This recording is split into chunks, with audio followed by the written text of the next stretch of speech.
Broadcasting to you live from the Orion spiral arm of the Milky Way galaxy, the solar system, planet Earth, North America, the United States of America. Somewhere outside of Washington, D.C., as we inch ever so closer to Independence Day. Don't call it 4th of July, call it Independence Day because it means something, doggone it. Say the words that matter. Precise language has never been this important. My name is BrianEngelman. Today is, as I said, July 3rd, Thursday, July 3rd, 2025, the day before Independence Day. And we want to welcome you to the TNAM Daily Show here on the New American Media because the old American media has failed you. Thanks for joining. Tell a friend, hit like, hit subscribe. However you're watching, please note, hold on, it's this one. Please note that we are available on all these sites. Please press pause and join us on Instagram, Facebook, Truth Social, Rumble, Odysee, Twitch, Kick, DLive, or YouTube at the New American Media. We're on Telegram and Signal at TNAM and TNAM Chat. We're on X at American_media_, and subscribe to our podcast at the Agree to Disagree Show on Spotify and Apple. Okay? Do all of that. Because we're constantly covering the news and we will put different stories on different platforms throughout the day. Don't get caught flat-footed. What does that mean exactly? Well, it's not really about you. It's about us. And it's about the relationship that we have.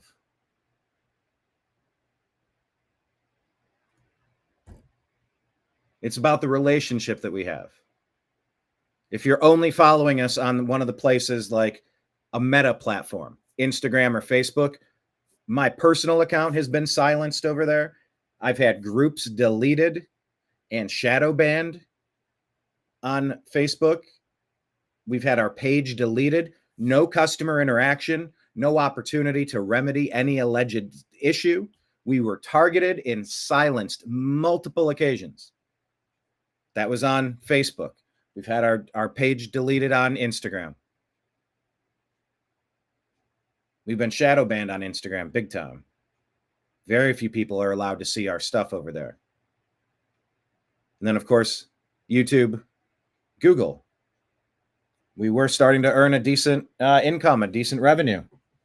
You know, the game plan was to do this full time and turn it into what I've always wanted, an independent media company that's unpacking the news of the day, delivering you information, commentary, humor.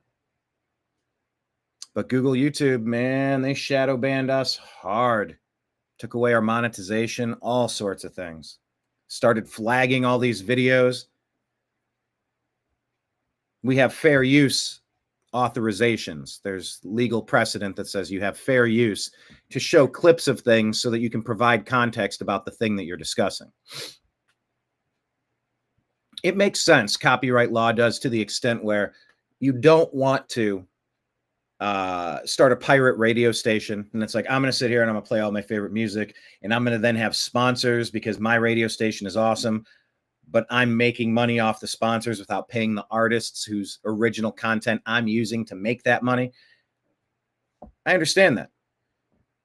Streaming sites, for example, it's like, all right, I understand you don't want to be a movie theater showing other people's content or rebroadcasting the game in real time. Like, you got to be careful with watch parties. You cannot even let them, you can't really let the video AI algorithm hear that the commentary's on in the background as you're just watching you, because then they'll flag the audio. Like, you're trying to lift the audio and make money off of the audio. It's not, you're not there because the audio, you're there for the reaction. But copyright definitely goes way too far, and it gets stupid fast. And you got to keep appealing, and then they keep, you win your appeals, but it just takes a lot of time and it's pointless. But it's also done to silence people, silence accounts, silence messages. It's been known that Antifa would go around and commit their crimes and, be out there causing problems, and they would play copywritten music so that if someone tried to upload the video, the AI censors would grab it and mute it to protect their crimes. You heard about this ICE app that's been advertised allegedly by who? Was it by CNN or by? And I think there's a little bit on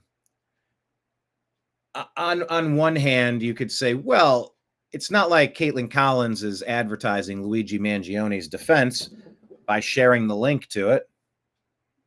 She's reporting that it exists. It's newsworthy. And it's also definitely sharing the link. So there's a new thing going around about telling you where ICE procedures are occurring. And look, if you're in the country illegally, just walk to the front of the door, use the CBP Home app, like raise your hand, get in line, like whatever the process is as a promoter, as a doorman. I can't tell you how many events I've put on.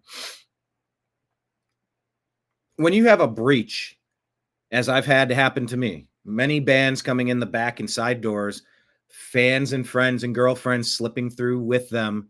They don't have a wristband. I didn't see their ID. They could be underage. We could lose our liquor license. They could turn into some sort of legal fiasco. We're not having any of it. Everybody out, everyone out, and you're walking to the front. You're showing me your wristband and your stamp. And if you don't have a wristband and a stamp, you go ahead and pay your cover charge after showing us your ID. We check your ID and make sure that you are who you say you are. You're not bringing any problems in with you. You're not carrying anything you're not supposed to carry. You're checked. Of course, you get checked if you're going to let someone into a nightclub. You do the same with the country. So just because the Democrats have been gaming this system, and what do I mean by that? Specifically, it comes down to flooding their cities disproportionately with illegal aliens so that they could be counted on the census, so that they could have a disproportionate voting power in the House and the Senate, in our Congress, subverting the will of the American citizen. It's not this group's fault that the last group was up to the shenanigans they were up to, which is why they were ran out of town on a rail. Their name is Mud. In the olden days, they were figuratively tarred and feathered. Speaking of tarred, did you see Kamala Harris last term? Did you see speaking of tarred, did you see Joe Biden? Swiss cheese for a brain? Not trying to be mean. I'm telling you, it is a mentally incompetent person masquerading as the most important CEO over the entire umbrella that watches this nation. It was terrifying. And you work in 8 years of what Obama was doing. In many ways, when he says we're 5 days away from fundamentally transforming the United States of America, holy shit, we should have listened. So there's now a lot of stuff that needs to be unpacked. We have to figure out, what do we do now? And I'm guessing it's not going to be moving in the same direction. I'm guessing we're going to be moving in a different direction moving forward.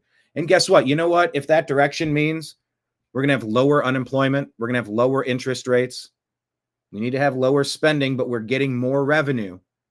You can grow, but we do have to get the spending under control, and this big, beautiful bill doesn't really do enough for that.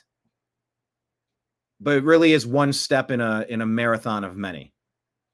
This will solidify and stabilize several key components of our country that we can build the infrastructure and keep in place, like on our southern border. If you don't have the right barriers, protections, infrastructure built, you need a fence, you need a wall, you need entry points, and you need it to be patrolled so that you know what's coming and going. You have the right to do that as a nation. You'd be a fool not to close your doors at night, not to lock your car when you park downtown. That's all we're asking to do. And any of these blown out of proportion responses, these frantic, hyperbolic rants from the deep state Democrats who've been trying to overrun America with non-citizens to change America, they're missing the point that everything starts with a sound infrastructure that you can manage. Every football stadium has entrance points and a barrier around it. And you check everyone's ID on the way in, and you go from there. And then from on the inside, you have your operational, all the things. But it starts with having It starts with having an impenetrable. Is it an M or an N? Impenetrable. Never thought I'd say this word so many times. And then there's a north entrance, an east entrance, a south entrance, a west entrance. And it's funneled to the places where everything can be coordinated. You have lines, you have a system. It can't be overrun. This was the opposite. We saw the videos of Kamala Harris, our border czar, going to a place that wasn't a major hotbed and pretending.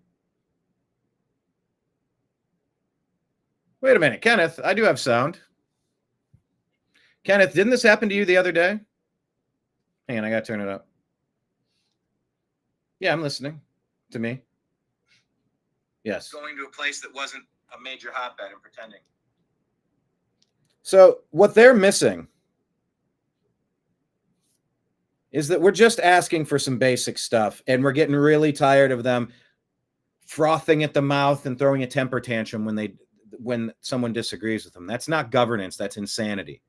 And your party's at like a 19% approval rating. Look in the mirror. Nobody likes you. I mean, the 20% of that, they've left your party because you've gone bonkers.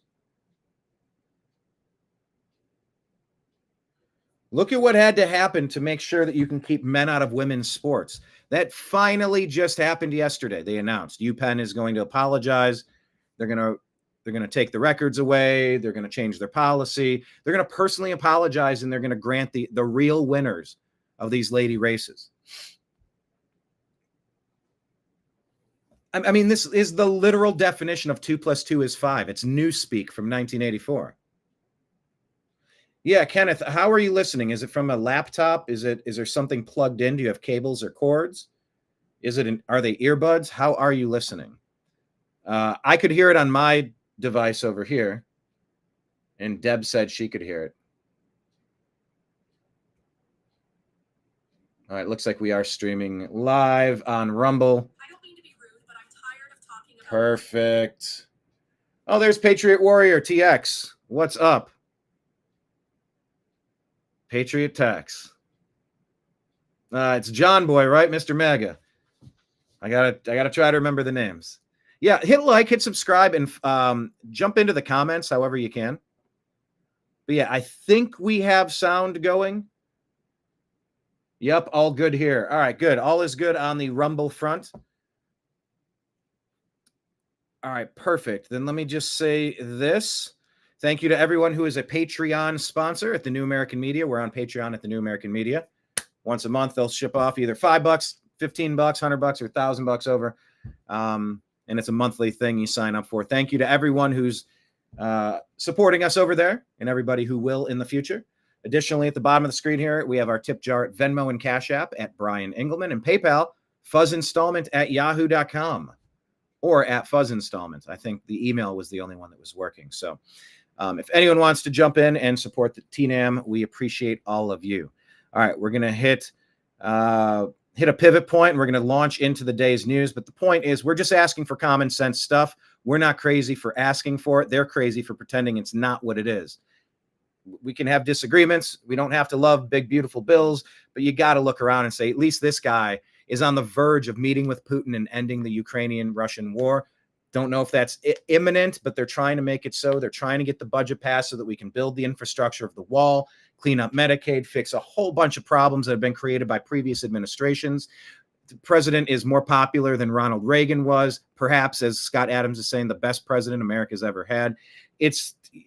We wouldn't be looking at President Trump the same if we didn't have 4 years of Kamala Harris, Joe Biden, and Barack Hussein Obama's puppet masters pulling the strings from the deep state nether regions, from the shadows. I'm Barack Obama. And I'm Victoria Nuland. Maybe that's why Donald Trump looks so good in comparison. If it's a binary choice, A or B, they always say attractiveness depends on the room that you're sitting in. You could be a Midwest 9. You be a South Beach 2. Do you know the difference? There's objectively, and then there's comparatively. Sitting next to this thing that I believe, according to some polls, a majority of Americans believe Joe Biden was installed as a resident for 4 years. By the way, under duress, I have to put this on the screen. For countervailing views on health and elections, go to cdc.gov, who.int, and cisa.gov/rumor control for countervailing views, because they will tell you I'm out of my gourd. Yeah, well, you couldn't keep lying to us forever about any of it. We're going to talk about Bobby Kennedy today. We're going to talk about the big, beautiful bill today. We're also going to talk about the potential truce and the other things in the news. So without further ado, let's get into the news, shall we? Buckle up.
Your guide to the truth, the new AmericanMedia.com.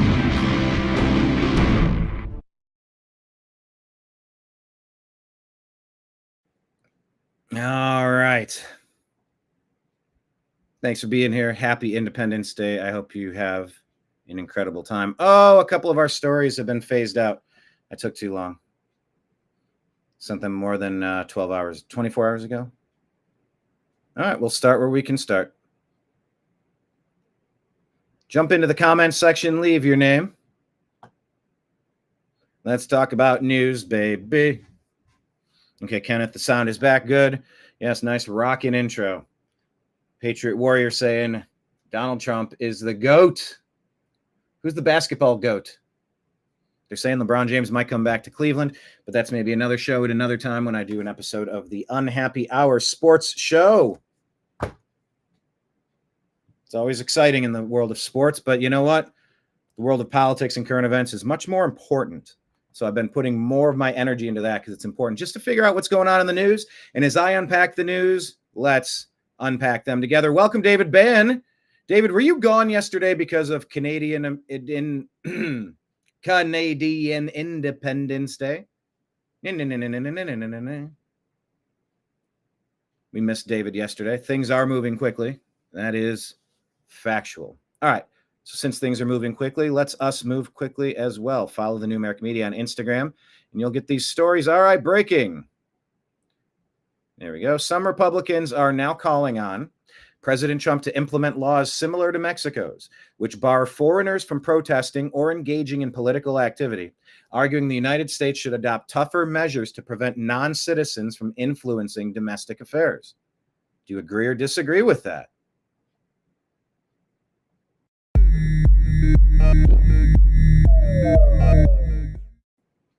I could agree with that. Don't come in my house and start throwing a tantrum. You're a guest here.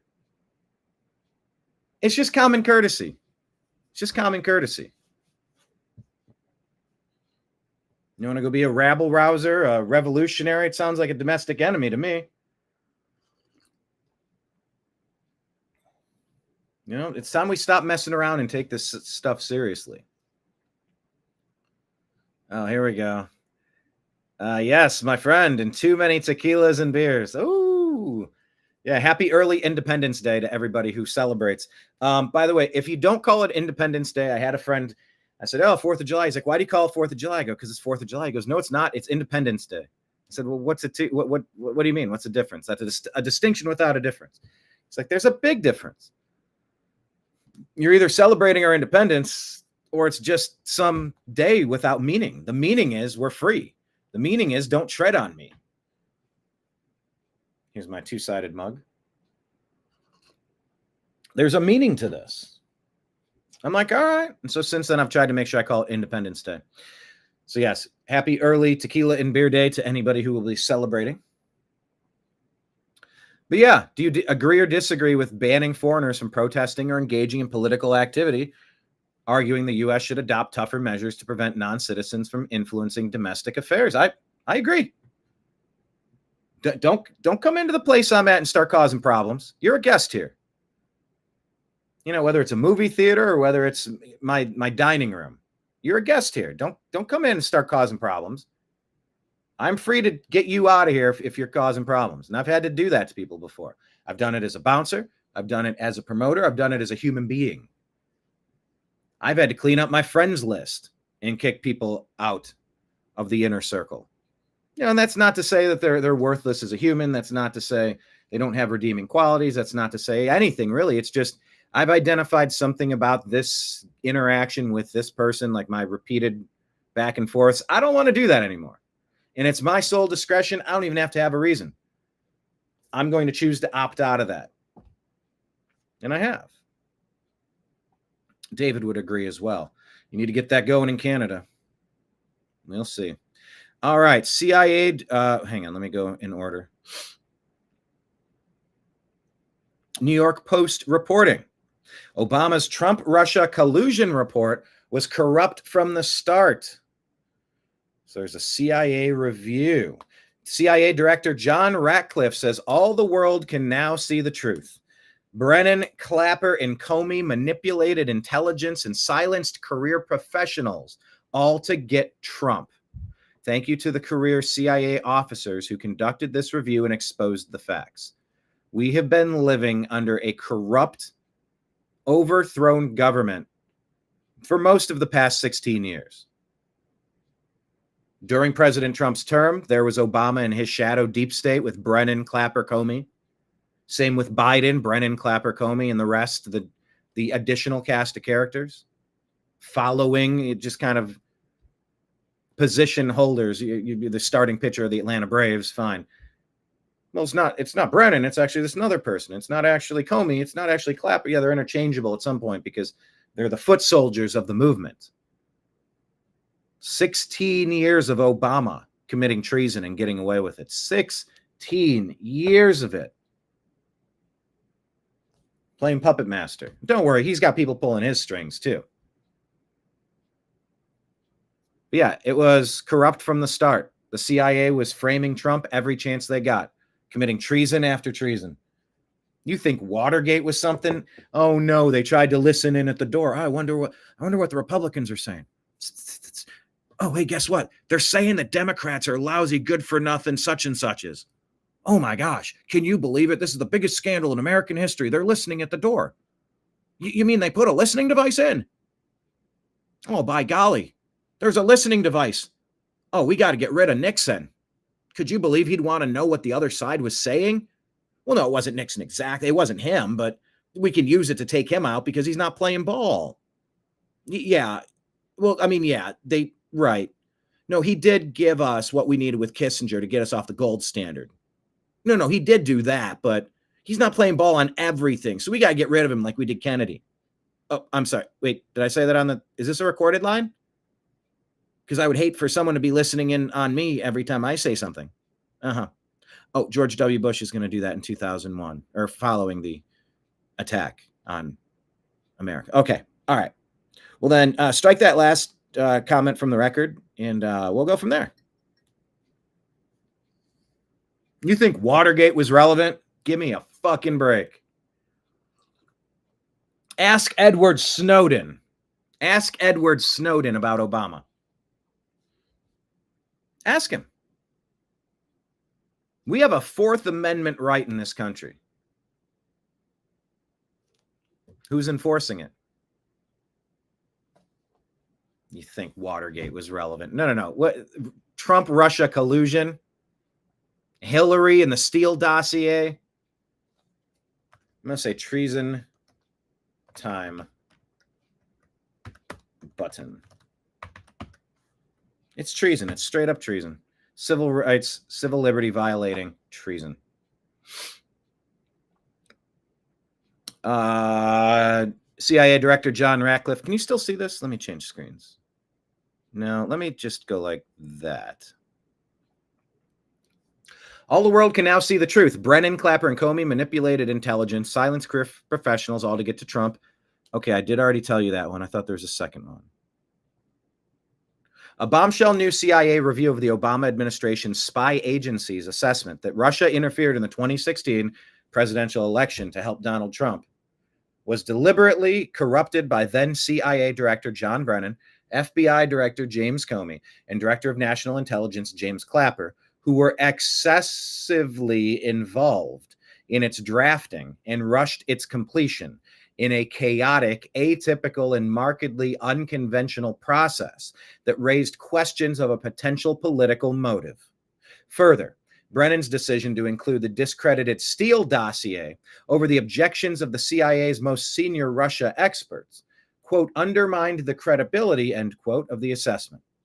The Tradecraft review of the 2016 Intelligence Community's Assessment, ICA, on Russian election interference was conducted by career professionals at the CIA's Directorate of Analysis and was commissioned by CIA Director John Ratcliffe in May. Take a look. Read it. Know it. Learn it. Call for treason.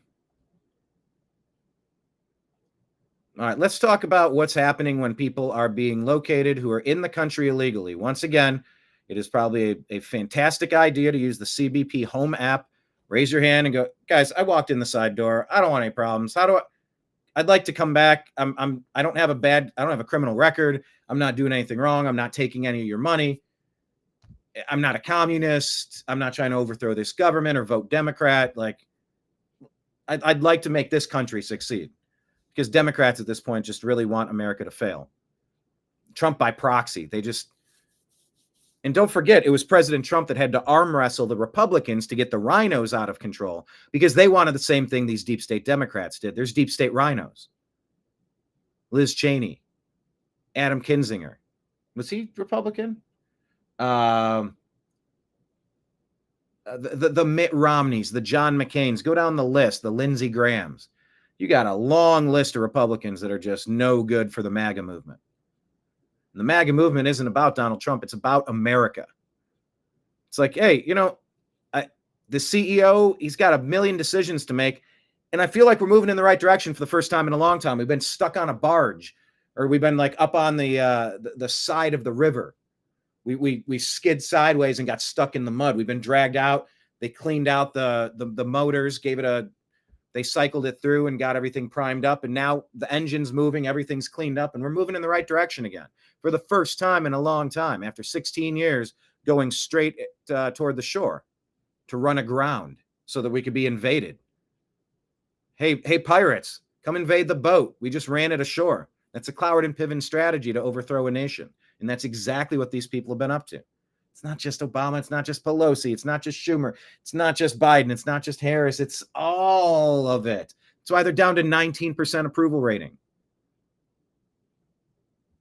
The most rational people have jumped off of that sinking ship of traitors, these treasonous actors that are trying to really destroy everything that they... You know what it is? It's like a bunch of meth heads trying to It's like a bunch of meth heads trying to strip a house bare of copper wire.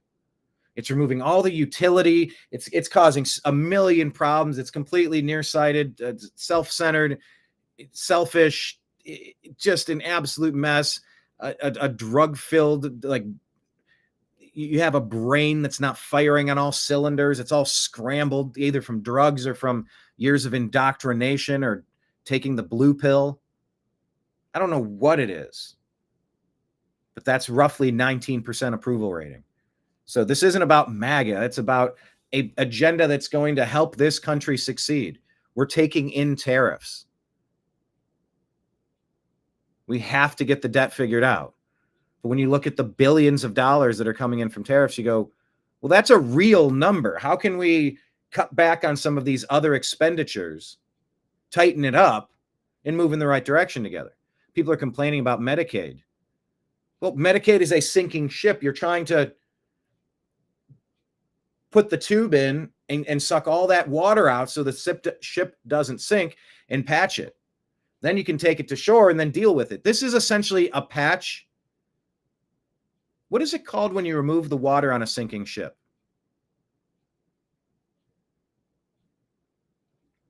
Is there a name for that? Like putting a straw into a sinking ship to vacate all that liquid.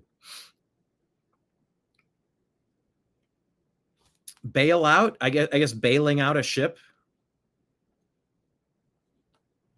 Maybe the big beautiful bill is just so we can bail our ship out. Keep it from capsizing. Then put a stopper. Hi, Billy Mays here. You're going to love our new Flex Grip. But wait, there's more. Just to stop it from capsizing, finish getting all the rest of the water bailed out, take it to the repair shop. Maybe this is a stopgap thing, and maybe we could revisit the big beautiful bill in a year and change some of the spending, the expenditures. You got to understand how corporations work. I've been fortunate enough and unfortunate enough as well to have served on several board of directors. I think everybody should do it. It's a great learning experience, and I was groomed for some of this. When I was a concert director, I was with the University Activities Organization, and we had a budget of $9,785, and I wanted to book a $100,000 concert. So I had to get budget reallocations, co-sponsorships, donations. The budget reallocations were interesting. I just kind of said to everyone, hey, I'd like to do a big program. It costs $100,000. I have 10 grand. Could I get $10,000 of your programming budget so you could help, so we could work on this big event together? So instead of a bunch of little events that nobody's heard of, you could pitch in with 50% of your budget, give us 5 grand, 20 grand, 30 grand so that we could put in for a concert. So I was able to do that, and it was incredible. I moved into a hood in Los Angeles, the neighborhood. I was literally on the wrong side of the tracks. They built the tracks while I was living there. We were on the other side of it. A lot of Section 8 housing. But I didn't look at it as Section 8 housing. I was able to get a little condo there and live there for a while.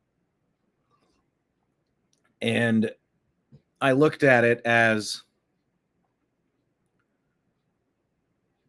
anywhere I am, I'm going to try to make it better, cleaner, safer, better. That's it. Everyone does a little better. All the mailboxes were twisted and broken. But you have to put in the budget. I'm like, we got to fix the mailboxes. And you'd be told, well, it's not in the budget. I go, what do you mean? It's like you're slicing up your hand. The corners are mangled. They're missing their locks. It's just, there's no numbering. It's a mess. These things should have been replaced 20 years ago. And you're like, well, it's not in the budget. And you're like, oh, okay. Oh my God, just do it. Like, that's not how this works. And so then you have to put it in the budget. And they'll say, well, we don't have the money in the budget. You go, well, then we got to raise our HOA dues. And there's a cap on how much you can raise them without having to have a full vote of the owners in the complex. Capped at, 5%, 13%, 7%. I forget what percent, 15%. I don't know. Maybe it even changed. But you have to put it into the budget and say, we're going to budget $12,000, roughly $400 a piece. And that's $250 plus $150 installation, or $400 and $100 installation, whatever it is, times 25 buildings. So for 12 grand, we're going to do all 25 buildings next fiscal year, but we're going to raise our HOA dues $17 a month. So each home is going to give us 170, 204 extra dollars times 216 people. So then it's like, all right, I funded it, and now we're appropriating it, but then we're going to upgrade the homes. And we did that over and over, year after year. And it was like one of the greatest experiences I ever had. So I know the big, beautiful bill doesn't look good. I know that it smells. I know that it's too big. I know that it's attached to a million things. I'd like to get single item bills.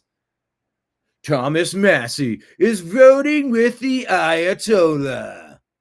Oh, shut up. MAGA for Kentucky, approve this message. That's gross. But that's the shit they can do when they put 15 major items into one big, beautiful bill. It's not enough for me to support it. And then you're going to put an advertisement out because I'm not MAGA enough. And I'm sorry, Thomas Massie is someone you need to be listening to, MAGA. Elon Musk is someone you need to be listening to, MAGA. I don't like the fights, MAGA. And that goes for President Trump and the whole team. I don't like it. And that's not because Thomas Massie, Rand Paul, Elon Musk are beyond reproach. Neither is President Trump. But I don't like the knee-jerk reaction to just attack, go low. I know it's how Trump is wired. I know that it's, in a way, his superpower as well. But there's a time and a place, and this is the time to listen and maybe offer an olive branch. Say, they said, sir, Thomas Massie, he's not going to say yes. But maybe, look, I get it. It's big. It's beautiful. It's a bill, even. Some say triple B, like the Better Business Bureau. But Thomas, what's the alternative? We got to get this fixed at the border. No tax on tips, right? You want that. Everybody wants that. So I'm going to take 5% off all of our spending, top and bottom, even the military. They say, sir, you're the best on the military we've ever had. And I think I am. I know I am. But for you, 5% off, and we'll work on making it better, bigger, better, bigger, beautiful village next time.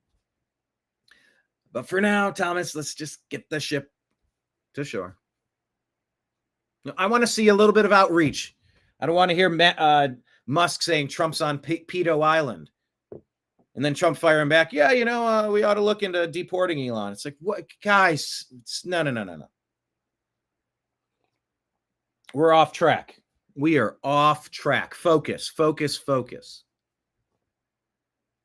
So anyway, when people are freaking out about deportation, it's like, you're the one that snuck into the country illegally. The most we can do is apologize on behalf of what the Democrats did to bastardize our system. And the reason they were thrown out on their ass while they were all fired is because we don't like them. We don't support them. They don't have the will of the governed. We're undoing all the problems that they've created. So that's on them, not on us. So here is Alligator Alcatraz, Dom Luker with Dan Ball. Showed up early, and so did the protesters. There you are. Oh, yeah. Did this look organic to you, like some concerned citizens just popped up in the Everglades of Florida, or what did it appear to you? Not at all, Dan. We actually got the opportunity to ask a few of them where they come from and who their organizers were. And they said they weren't allowed to tell us who the organizers were, although they gave us a piece of paper with a QR code that we're scanning, trying to analyze where that's from specifically. But they were driven down there, giving loudspeaker phones and giving instructions on where to be, where to stage, and when to leave. Of course they Speakerphones, you mean megaphones? They were. Of course they were. All right. Forget the scumbags. Get rid of them. Let's talk about this location. You live near Miami, so you know what the terrain's like 50 miles west of there, where this Alcatraz of alligators is at. What's it like? And if somebody ever even could break out, do they stand a chance? It's the perfect terrain for this location. I mean, for what they're trying to accomplish. And it's very intimidating. You don't just have to worry about gators. You got to worry about all of these mosquitoes. You have to worry about snakes. You have to worry about any type of reptile that you could think of in Florida. But the terrain itself is actually surrounded by swampy lands. And I actually got exclusive footage of gators that's going to be released on my X in the next hour of showing what those gators look like in the area. And they are massive, talking like 15-foot long gators. And we have the exclusives that's going to be dropped. And you know what? There is a visual representation. There is a deterrent factor that's been missing for decades as America's been overrun with non-Americans. Alcatraz, President Trump said he wants to bring it back up. And it's like, it doesn't make sense. And it's so old. They'd have to redo the whole thing. It'd be so expensive. And you're like, you know what?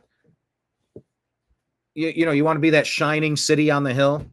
I think Alcatraz ought to hold Anthony Fauci and Nancy Pelosi and Comey, Clapper, Brennan, Obama, Biden, Harris. How far do we need to go down this list? Kinzinger, Cheney, Schumer, Waters, AOC, Waltz. How far down do we need to go on this list? The people who have been actively working together to overthrow this country, to subvert this nation in an act of treason. I think Alcatraz would be great for that. Non-violent. Oh, they're plenty violent. Kamala funding the Minnesota Freedom Fund during the 2020 Summer of Love riots. Remember living through that?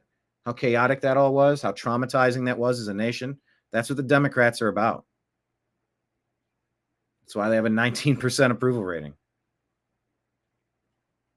So yeah, there's a deterrence factor with Alligator Alcatraz. You want to deter the people who are in here now to say, hold on, if I raise my hand, I don't have to deal with any of this mess, right? Yeah, I'd like, put me on a plane. Let me go back. Let me get back in line.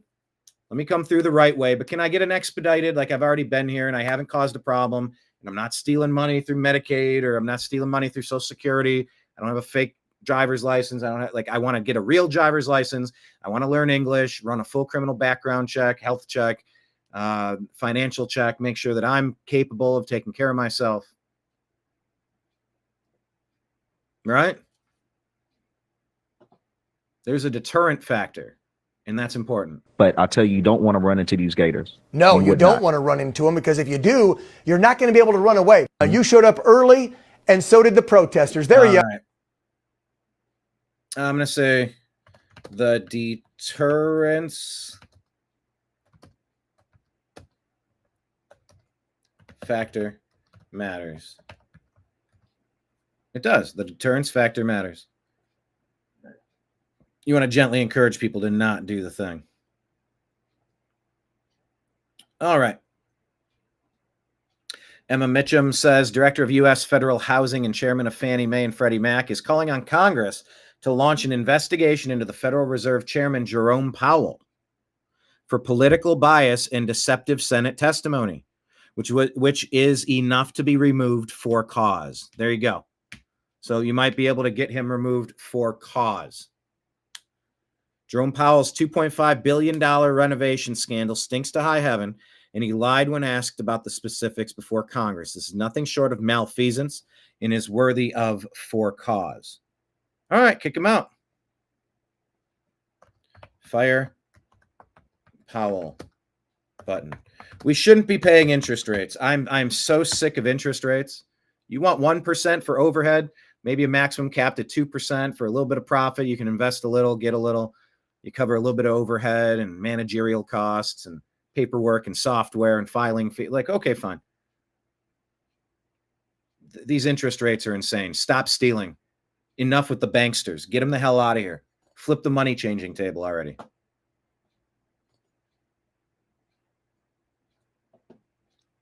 Oh, congratulations. This is such a great... They're saying President Trump is having the best summer of any president, the best month of any president. I mean, adding this to it is just icing on the cake, bringing sanity back to the world. My name is Paula Scanlon, and I'm a former swimmer from the University of Pennsylvania. My name is Riley Gaines. I was a swimmer at the University of Kentucky. I was permanently injured at the hands of a man when I was forced to play against him in a high school volleyball game. I was forced to compete against a biological male on my middle school track team. I had to compete against 2 biological males throughout all 4 years of high school. Trump's admin and the Department of Education have gotten the University of Pennsylvania not just to apologize for what they did to me and other female athletes that were forced to compete against and alongside this male athlete, but they also got them to change their policies and to take down his records from the board, which is a great win. The stories we heard brought tears to all of our eyes. It was powerful. It was moving. I'm so excited for the announcement from Secretary McMahon and President Trump today as they stand at the forefront of this issue for women and girls everywhere. And I am so thankful that we finally have an administration in office who is willing to stand up and ensure that no other girl has to experience the pain and heartbreak I went through. I'm just very excited that the Trump administration is taking action to protect girls. We're fighting for the next generation, young girls like my daughter. water. So just very, very grateful and excited for what this means. That is fantastic. We said, thank you, President Trump, for helping us restore sanity in America. No more men and women's sports. No more Democrats in American government. The Obama doctrine has failed. Yeah, the Obama doctrine is a doctrine of treason, Patriot Warrior. Treason carries penalties. Just need to see the military tribunals, or like, when is it going to start? What are we waiting for? We got to wait for the midterms to get stronger numbers in Congress. Oh yeah, trust us. There's a plan. Is there? In June. Anyway, Charlie Kirk here, watching CNN discuss what's happening with our economy. Hint, it's going well. There were about 48,000 layoff announcements. That is down sharply by 49% from May, and it is even a little bit lower, 2% lower than last June. And when we look at the trend for layoff announcements, they were trending higher and higher earlier this year. This looks back to the beginning of 2024, and you can see they were really low last year, skyrocketed around February and March. In fact, March was about 5 times higher than June. And this, of course, was driven in large part by DOGE, right? The government efficiency effort previously led by Elon Musk that was really slashing government payrolls. So the economy is much better. So think about it. We have the economy that's going in the right direction. The border's completely secure. We're winning at the Supreme Court. We are drill, baby, drill. Gas prices are going down. He's ended 3 wars and probably 4. We are entering into an incredibly positive era. And if you are in a place of negativity, you are choosing to be in that place of negativity, in that cynicism. It is easy, even in the most peace and prosperous time, to say, I don't like this or I don't like that. That is a mindset. And you got to change and reconfigure your worldview. You need to choose to embrace the winning. That doesn't mean you have to be unapologetic about everything. Even Elon Musk. So Elon Musk is going after Donald Trump relentlessly. And then even he last night was like, well, you got to give credit where credit's due. Him ending this Israel-Gaza war would be a major accomplishment. Yeah. You put 343 up. That's it right there. Even Elon Musk comes out and says, I can't read that here, but credit where credit is due. Governing is hard, and we have to be solution focused. It's one thing just to caterwaul all the time. Oh, I wish thing. Okay, got it. Fine. We have power, and it's time for us to use that political power. In June, there were about 4. Use the political power button. I like leaving these little comments on Instagram because then people engage and maybe come back and follow us. I do. Yeah, accentuate the positive. That's the vibe check, right, Kenneth? Deb was complaining the other show she was listening to was just maybe focusing completely on the negative and not mentioning anything positive. And look, I'm going to have my days too, and I'm not here to disparage any other show. We all have our perspectives. We all have a right to be, feeling how we're feeling. But yeah, I mean, it's I was going to say it's getting hard to ignore what's going on, but I'd say we're past that. This is in the it's impossible to ignore what's going on phase. So here we are. Use the political power. Actually, I think I need to repost that. I just saw something. Will that work better? Oh well. Anyway, moving on. Yes, accentuating the positive. I'm just trying to be realistic as well. I don't want to sugarcoat it and just give you all. We begin. Here's some awful news. I'm sorry, but this is exactly why you got to check the ID of everybody in the country. Here you go. With breaking news, a suspect accused of fatally shooting 2 retirees on their morning walk is now in custody, charged with capital murder. We learned of the arrest within the last few hours. The suspect is expected to appear in court any minute now. We begin with. They're saying it wasn't even a robbery, just a cold-blooded ambush by a man with a violent past and a history of mental issues. We're watching society unravel, and no one wants to talk about the cultural rot driving this madness.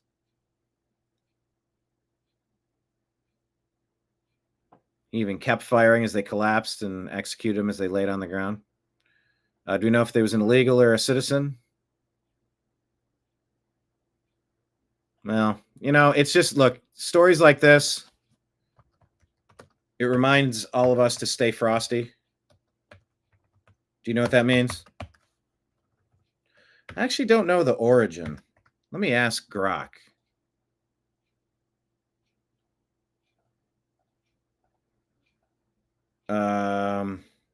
Origin of stay frosty. Hit like, hit subscribe, jump in, tell us you're watching, say your name or put your initials and tell us what city you're watching from.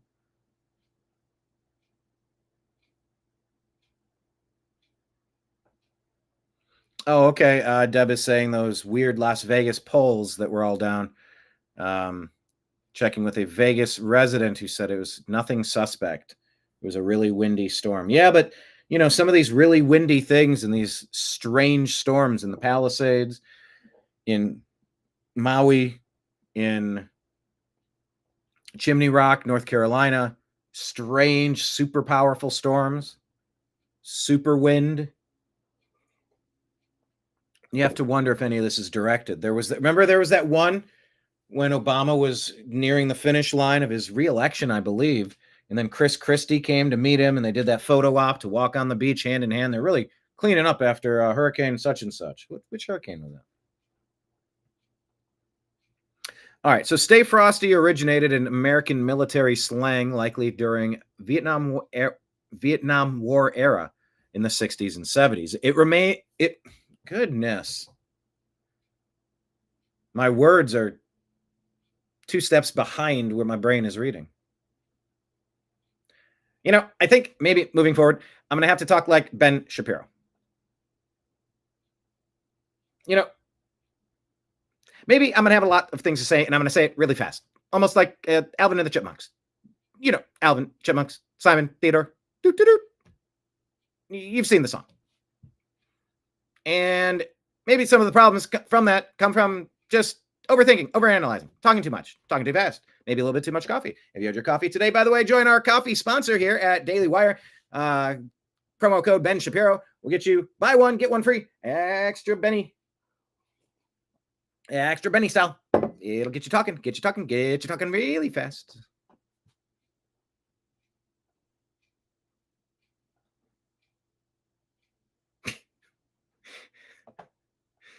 What the hell was I even saying?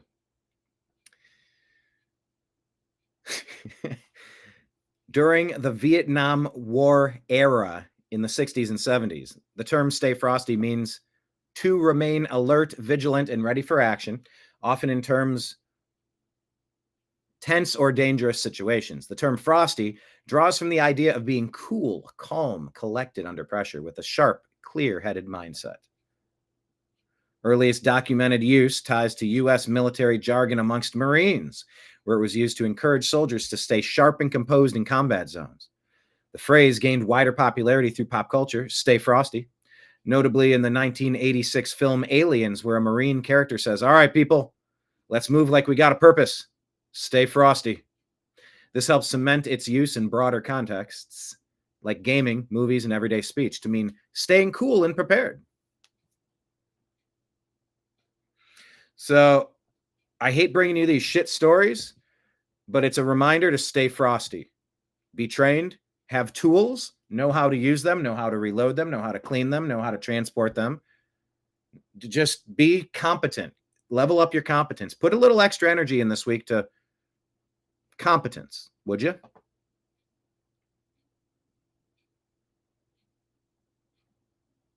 I'm not going to talk like a munchkin like in Oz, and I probably can.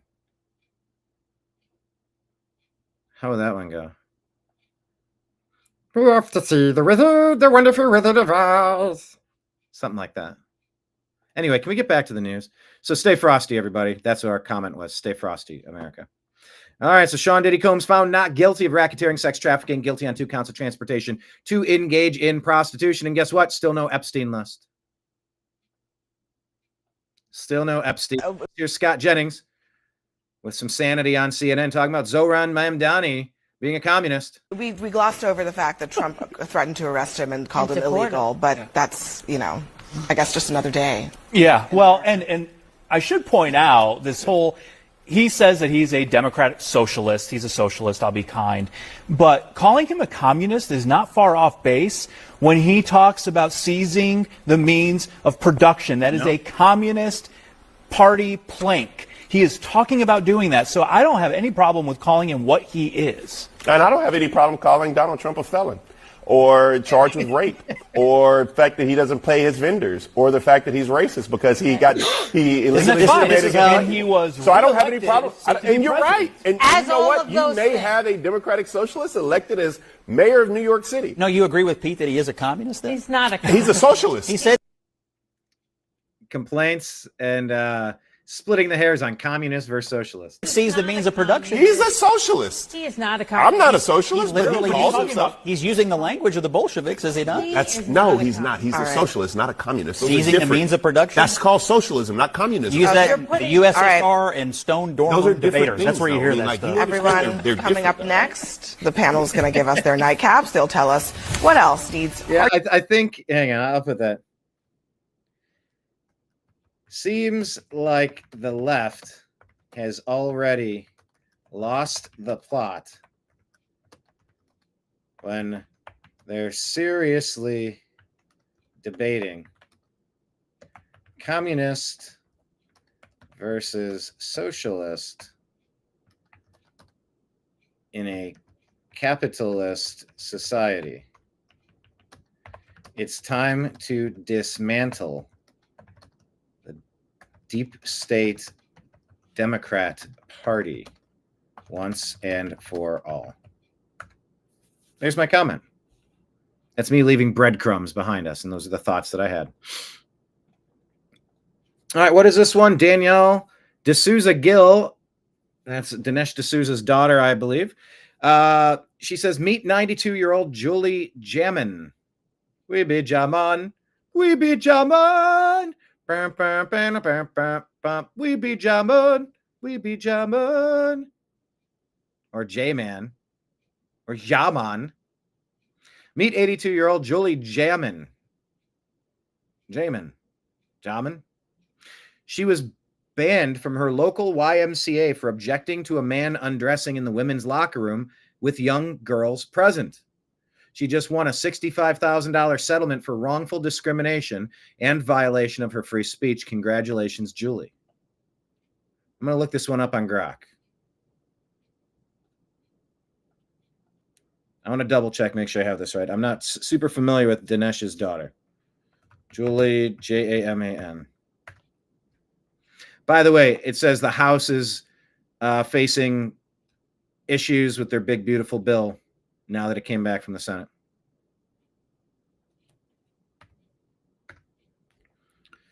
So we'll keep you posted. And if there's breaking news, let me know.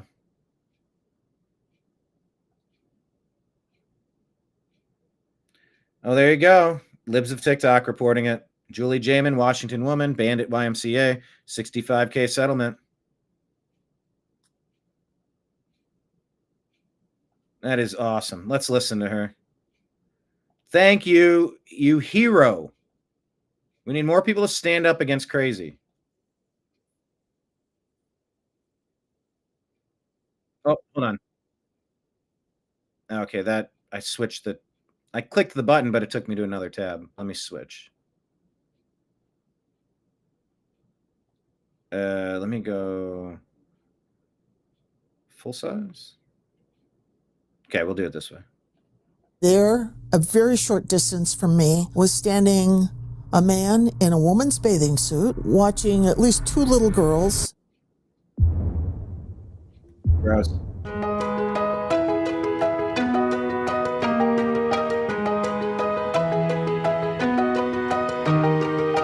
Are they going to flag this because there's music in the background? That's the trick they do when they don't want you to do this. They don't want you to share this message. She saw a man in the women's locker room and she spoke up. Oh, hold on. What's all this? The concern was called discrimination. And she was banned for life. Got to mute it. They filed suit to defend her First Amendment rights and they won. No American should be punished for speaking the truth. Women deserve spaces. Americans deserve speech. The Center for American Liberty fighting for the Trammell, the CEO of the Center for American Liberty. Don't let what happened to Julie Jaman happen to anyone in your family, anyone in your community. Donate to the Center for American Liberty today. Okay, well, we were playing this for contextual purposes. Why is Jeremiah Smith trending?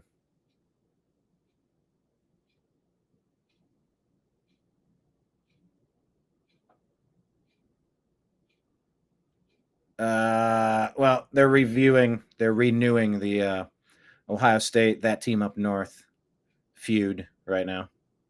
So I'll just share a couple of them. I was just making sure because he's the odds-on favorite to win the Heisman this year.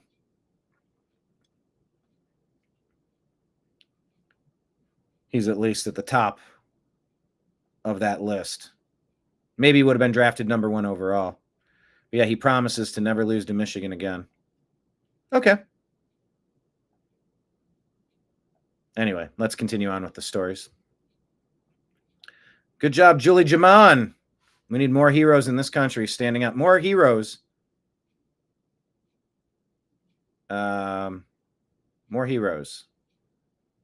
I have to play it on a faster speed. My voice is a perfect munchkin. I think there's more lower timbre munchkins as well. You're not all to be high pitched, but they could be. I kind of sound like Slimer. You know Slimer from Ghostbusters? All right, so the House GOP is launching a probe into New York Governor Kathy Hochul withholding Medicaid funds to plug billion-dollar hole in state budget. Look at that. Medicaid to plug a hole, billion-dollar hole in the state budget while they're spending money on illegal alien invaders. That's what they're doing. Defund Democrats button. Yep. All right. Breaking news. Raging West is reporting Texas becomes the first U.S. state to officially ban Islamic Sharia law. Let me check on Grok. Did Texas ban Sharia law? It is incompatible with the United States form of governance. Texas did not explicitly ban Sharia law, but in 2017, Governor Greg Abbott signed House Bill 45, known as the ALAC Bill, American Laws for American Courts. There you go. So it's like you can't subscribe to be a part of some other ideology where you have your own court of law. It prohibits state judges from applying foreign laws, including any religious or cultural laws, in family case laws if they conflict with U.S. or Texas constitutional rights. While the bill does not specifically mention Sharia, it was widely interpreted as targeting Islamic law, prompting criticism from groups like CARE, who said it's discriminatory. No, it's not. You're a guest in America. America has a set of rules that you have to follow. You don't get to just break those laws because you claim to supersede them. Claims on X are inaccurate. No such legislation was enacted. East Plano Islamic Center 2017 law reinforces existing constitutional protections, as the U.S. courts are already bound by the Establishment Clause to avoid enforcing religious laws like Sharia, Christian canon law, or Jewish halakha in civil matters. American Bar says these laws could be redundant or risk creating legal uncertainties. No, I think it clarifies that exactly. It's just in case you were curious. So, all right, so this was not entirely accurate, and you should know.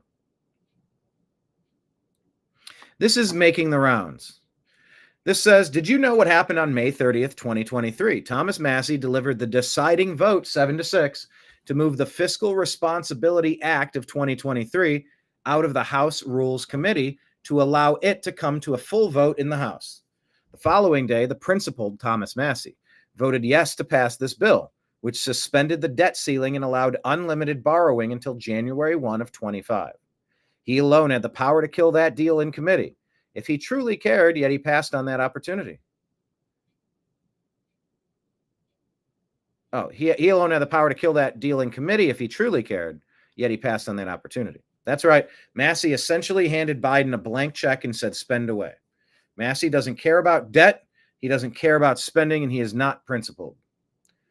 We said, well, is this accurate or libel? How can we unite the Massey? Oh, that's supposed to say Musk. Musk, Paul wing of MAGA. What is the damned plan? I think the Massey stuff is kind of right and kind of wrong. Let's listen to Marjorie Taylor Greene. And once again, it's easy to bash somebody because there's a bill with 1,000 things in it. Well, he technically voted against it, so it means he voted against all of it, which means he specifically voted against these things specifically. And it's like, that's not really it. You're saying the totality of it. What was it, Calvin Coolidge that said it's much more important to block bad legislation than it is to pass good legislation? So, you know, if it's so good, get some extra votes. Make some more concessions. That's how the sausage is made. Anyway, here's Marjorie Taylor Greene. Do you agree or disagree that this should happen? Well, I was talking with President Trump on the phone, and I told him that my idea is to have a bill that immediately calls for a new census in America and only counts American citizens, does not count non-citizens, illegal aliens, and everyone that's living in the United States. The second part that the bill does is it will direct the states to call for new redistricting of House seats based on the count of American citizens in the United States. So that would drastically change most House seats. And that way, each district is truly represented by a representative representing American citizens only. The third and very important piece to this bill, Eric, is my bill will make it against the law and that no non-citizen can vote in federal elections. And that's extremely important because Democrats have a goal. They have an objective to allow non-citizens to vote in all of our elections. They already do it in San Francisco. They do it in New York, and they tried to do it here in Washington, D.C. No, you just can't do that. You have to be, you have to be a homeowner to vote in the homeowners association. This isn't rocket science. There's nothing controversial here. People trying to make this controversial, they're lying to you. They're gaslighting you. They're complaining about the other stuff. They have ulterior motives. But we wouldn't let them. And so this bill is extremely important. I'm thankful to have President Trump's support. And apparently Governor DeSantis, too, weighed in on that bill just the other day on Real America's Voice, by the way. And so we got to get this bill passed on the House floor. Well, it's funny you mentioned that because we happen to know the guy who asked that question. You may recognize him as well a little bit. But let's take a look at how that went down. Again, we were at Alligator Alcatraz yesterday. And this gentleman named, it's a really bright guy, who Trump seems to really like. Brian Glenn, he happens to be Rav's our own White House correspondent, asked the question. Listen. How many Americans with proof of citizenship are in our area, in our country, redistricting some of the House districts? Your thoughts on that? Well, I'll speak for both of us. We love it. You didn't like this one. I know all about it. We want to bring our elections back. The election in 2020 was rigged, millions and millions of votes. It had to do with COVID and a lot of things, but it really had to do with the crooked people. The Democrats are very good at cheating on elections. And that's why I said too big to rig. They tried this one too. But after about 9:02, they gave up too many votes. Too big to rig. Ron would love it. I would love it. Christie would love it. That's what they have to do. They have to bring it back. And we have to look. Ron, they include anybody that happens to be in your state. Well, California would lose like 5 seats if they did a fair census. And even beyond that, the Biden census gypped Florida of at least 1 seat. We only got 1 seat in the last census. Are you trying to tell me that Florida only had 1 seat in that? We should have had at least 2. Texas should have had another one. That could be the difference in the House of Representatives and the majority. So I would love for them to redo the census for 26. My legislature will redistrict those lines. We'll get it to where it's fair. But as it's right now, this country is not fairly apportioned. And that's been the crux of what the Democrats have been up to, and it's why they've been up to what's going on right now. Patriot Warrior saying Houston has about 307 mosques and prayer centers. I mean, they're invading this country. They're flooding this country. Barack Obama, Biden, Harris, the Democrats. They're creating enclaves in Springfield, Ohio, Dearborn, Michigan, Minneapolis, Minnesota, across Texas. They're trying to change the fabric of America. And when there's a disproportionate balance of power where there's too much Democrat influence because there are illegal, alien, non-American citizens being counted for power purposes, that's only encouraging more of that activity to continue. It's madness. And it's encouraging more of our money to be taken from us forcibly and given to people who are not citizens of this country. You're supposed to prioritize our crazy people, our destitute people, our most vulnerable people, our elderly, our poor, our disenfranchised. But we're flooding the third world into this country and saying, hey, why don't you stay in a 5-star hotel for $1,000 a night, $2,000 a night, $500 a night? What? When did we vote to steal our money to give to people that are coming in to try to change who we are and what we are?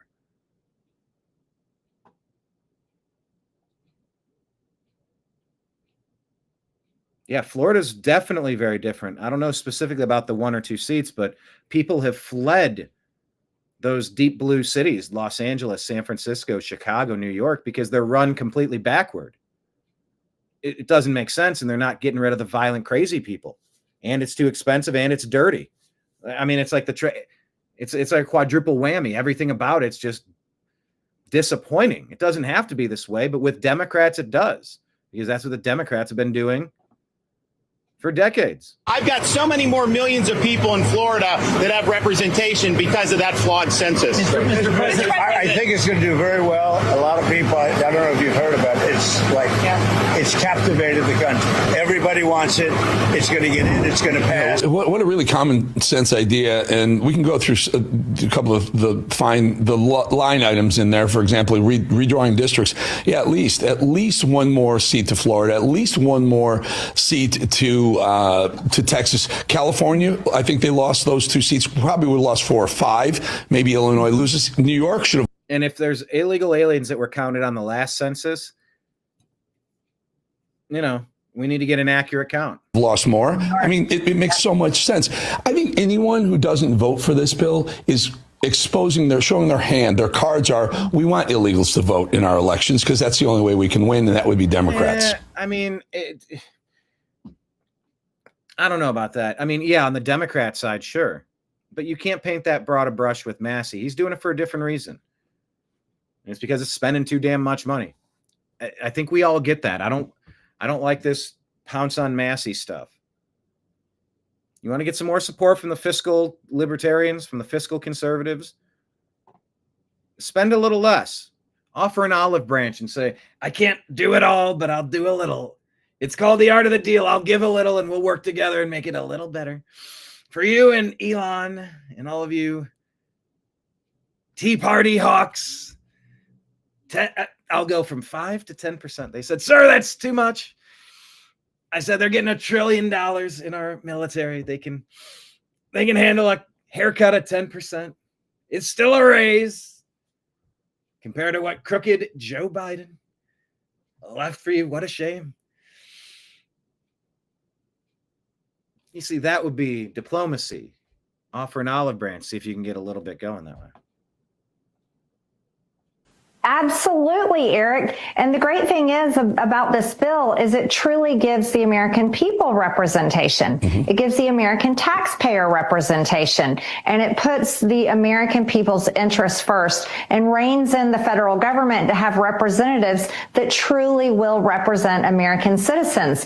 And that's where we've gotten way off track. This federal government has not worked for the American people for decades now. And we know the Democrats, they don't care about the American people. They're representing illegals and cartels and all the people that they flooded our country with illegally across the border for the past 4 years. So this is a bill I am so excited for, and I'm so grateful to have President Trump's support and his endorsement. And also Governor DeSantis, I thought, explained it really well there, how a new census will drastically change the House of Representatives and elections in 2026. Yeah, you have well, I was talking. So there's a lot going on. Let's see if they're able to pass that law and make that happen. Please vote in our poll. New census for citizens only.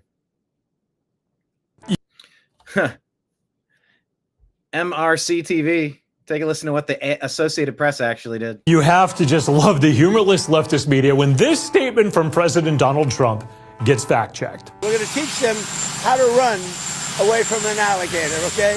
If they escape prison. How to run away. Don't run in a straight line. Run like this. And you know what? Your chances go up about 1%. Like this. Okay? Not a good thing. Oh, no. Don't you believe in the 1% chance increase of survival? The Associated Press fact-checked this for you, noting that alligator experts suggest it is better to dash in one direction in the rare situation when the reptile gives chase, according to a website run by the University of Florida. Of course, that information led to leftist sites to run with headlines like this one. Because the media just can't report things straight. In fact, I'd say they're likely not to have a leftist bias about 1%. Okay.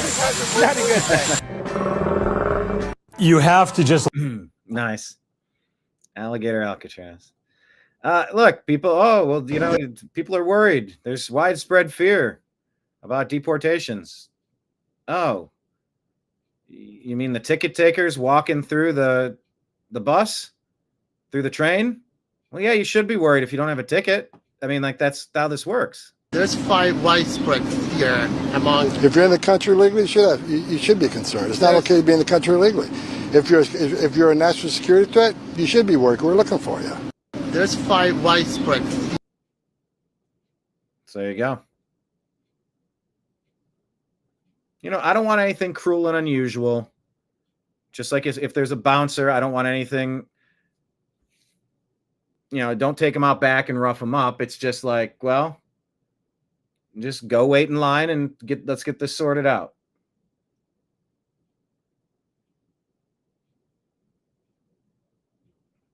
All right.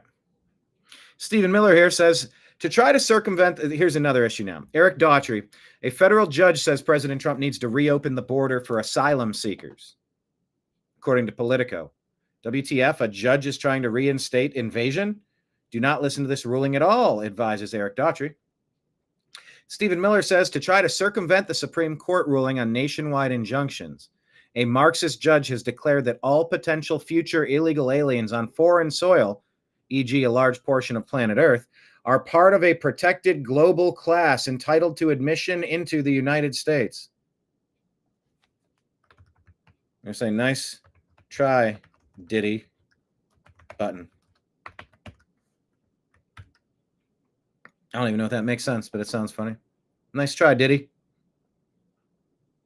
Such a weird thing that these people are doing. These judges trying to overthrow America, and we're just sitting watching it. It's just breaking now. Here's Roger Stone talking with Jack Posobiec. New news coming forward regarding Jerome Powell. And if the Fed, if we can put leadership in the Fed and it's a private banking cartel, we should probably just abolish it. I think that's where we're at.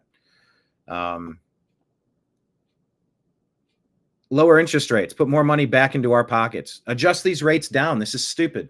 We shouldn't be paying these high of an interest rates. It's called usury, and that's debt slavery. Break them up. Anyway, Jerome Powell lied to Congress. Can he be fired for cause? Some of his plans over at the Federal Reserve. Can you give us an update? Yeah, Jack, you're exactly right. I mean, Jerome Powell and the Federal Reserve were anxious to cut rates in the fall before the last election when the inflation rate was actually higher than it is today. So the idea that they won't cut rates now because they're concerned about inflation is a bogus argument. They were willing to cut rates to try to help Joe Biden get reelected. Of course, that didn't work out so well. Now, by the two measures that the Fed uses, the employment rate and the inflation rate, both of which were significantly lower the last time they cut cut interest rates, would indicate that we need a rate cut. In the meantime, however, Jerome Powell, the chairman of the Fed, testified to Congress about the $2.4 billion renovation of the palatial headquarters of the Federal Reserve in Washington, D.C. He specifically said to Congress, that this renovation does not include private elevators to be used by the governors of the Federal Reserve, did not include a private dining room to be used by the governors, did not. Do you hear how posh these kings and queens who dominate over us as debt slaves do nothing to lift their finger and make endless piles of money?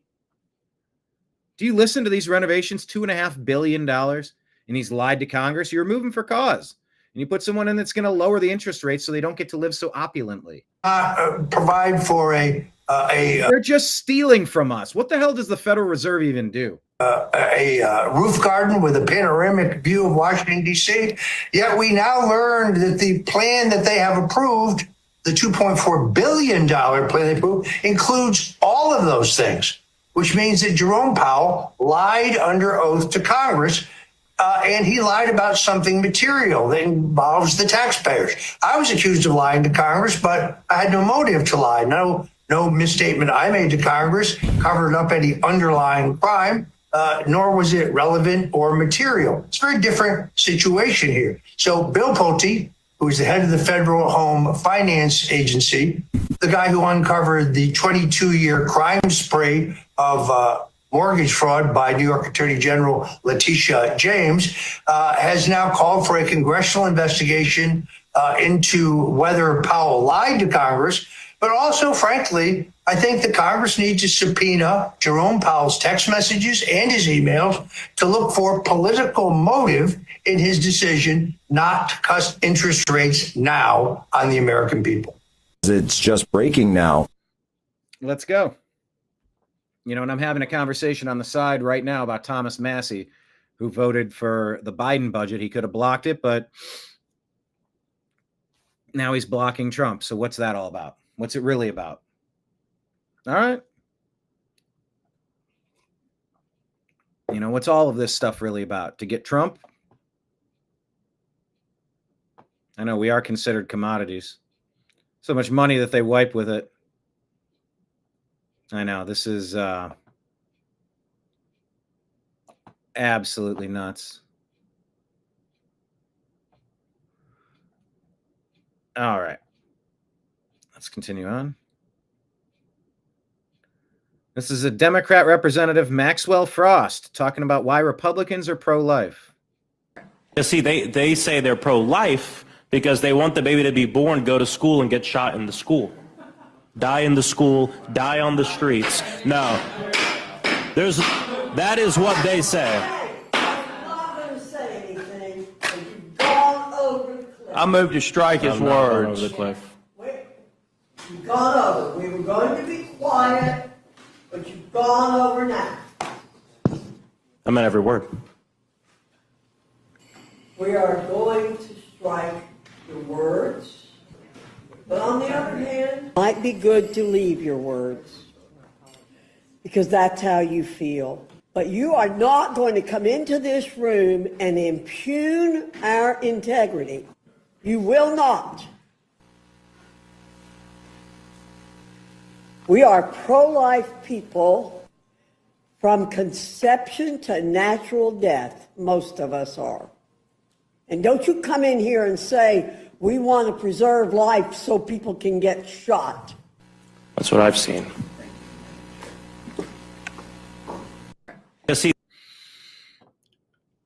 Strange. Democrats are lost and bitter and misguided and strange. Are increasingly, there we go. Lost, bitter, misguided, and strange. That'll be my comment. I get what he's saying. It's also a shitty point to make, and it's, I don't know, it's kind of lazy. It's kind of dumb. What? All right, Iranian foreign minister talking about President Trump's strikes. How did they do? What we know so far is that the facilities have been seriously and heavily damaged. President Trump has made it clear multiple times that Iran's nuclear facilities targeted in those U.S. strikes were, in his words, obliterated. Have they been obliterated? It appears that they have been heavily and seriously damaged. No one at the moment says that the facilities have remained intact. It is the technology and know-how that is still there. What we know so far is that the facilities have been seriously and heavily damaged. President Trump has made it clear multiple times that Iran's nuclear facilities... We said here, the Obama doctrine has been heavily and seriously damaged. I think that's a great quote. So yeah, there's confirmation. It kind of hit where it hit. Clear. Here's Congressman Tim Burchett trying to talk on CNN. This lady's one of the worst. Take a listen how well this goes. About how many people are going to be kicked off of health care until you were against the CBO. No, ma'am. You listen. If you want to do the editorial, just go ahead, and you don't need me on here. But the These CBO, are facts, sir. I don't have to editorialize. Scores. I would like to see what the economic output of every bill. Look at how smug she is. You as a taxpayer should want that too. And the CBO is the only organization we have. If I could allow a private accounting firm to do it, I would much rather that happen. But the reality is it would have to be the CBO. And what do you have against knowing how much each bill is spent? Why does the media oppose to that? Why do you all on the left always fight every chance at America knowing what's going on? The problem y'all have with this bill, ma'am, is that it gets government out of our way and lets Americans make some decisions, and maybe hardworking Americans would have a better choice and a better shot at life in this country without you all just telling us how bad things are going and trying to construct, and as you're doing with me, trying to dictate what I've said. And the reality is the CBO is a partisan organization, and the reality is America has a right to know how much we're spending on every piece of legislation. I cannot believe you as a member of the media would not want open records, and that is exactly what that bill would do. Clear about... Bam, that's a mic drop. Thank you, Mr. Burchett. Better. Yep. Bet him too.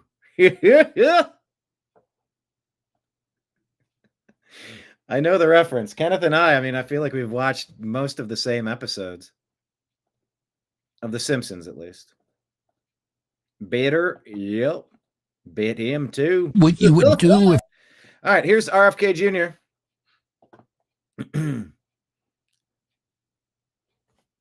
Bobby Kennedy Jr. talking about the CDC covering up an internal study which found a 1,135% increase in autism risk from the hepatitis B vaccine. It seems as though conspiracy theorists were right again. Talking with Tucker Carlson here. If you wanted to find the answer, which is to compare outcomes in a fully vaccinated group to health outcomes in an unvaccinated group. And CDC did that study in 1999. They brought in a team of scientists under a Belgian researcher named Thomas Verstraeten, and they looked at the data. They looked at children who... This is our Health and Human Services Director discussing our health and the human services. I have to tell you under duress. For countervailing views on health and elections, go to cdc.gov, who.int, and cisa.gov/rumor control, because they have been lying to you a long time, and they want you to know that there are countervailing views to what I'm saying and what Bobby Kennedy's saying. Go to those websites, and they might tell you that there's some lies in here. I do this under duress because I've been so heavily censored by the powers that be, Google and Meta. Who had received the hepatitis vaccine within the first 30 days of life, and compare those children to children who had received the vaccine later or not at all. And they found an 1,135% elevated risk of autism among the vaccinated children. That is astonishing. And it shocked them. They kept the study secret, and then they manipulated it. Oh, they kept it secret and manipulated it like Fauci did when he unleashed COVID on the world? Through 5 different iterations to try to bury the link. And, we know how they did it. They got rid of all the older children, essentially, and just had younger children who were too young to be diagnosed. And they stratified the data, and they did a lot of other tricks. And all of those studies were the subject of that kind of trickery. What you would do if you wanted to find the answer, which is to compare outcomes in a fully vaccinated group to health outcomes in an unvaccinated group. And CDC did that study in 1999. They brought in a team of 26 years of scientists under a Belgian researcher named Thomas Verstraeten. And they looked at the data. So there you go. I was going to ask Patriot Warrior. You said spot on, and I was saying spot on for which point? I was trying to type it, and then the video reset.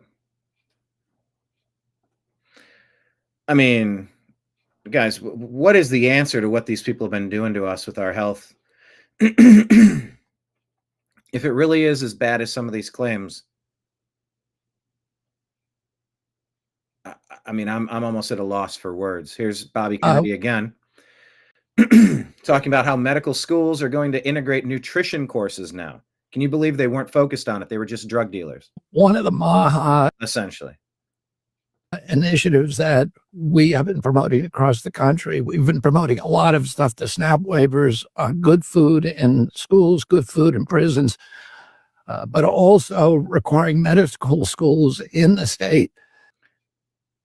I just wanted to read the comment from Patriot Warrior, who said that the spot on comment was regarding my RFK mimic impersonation.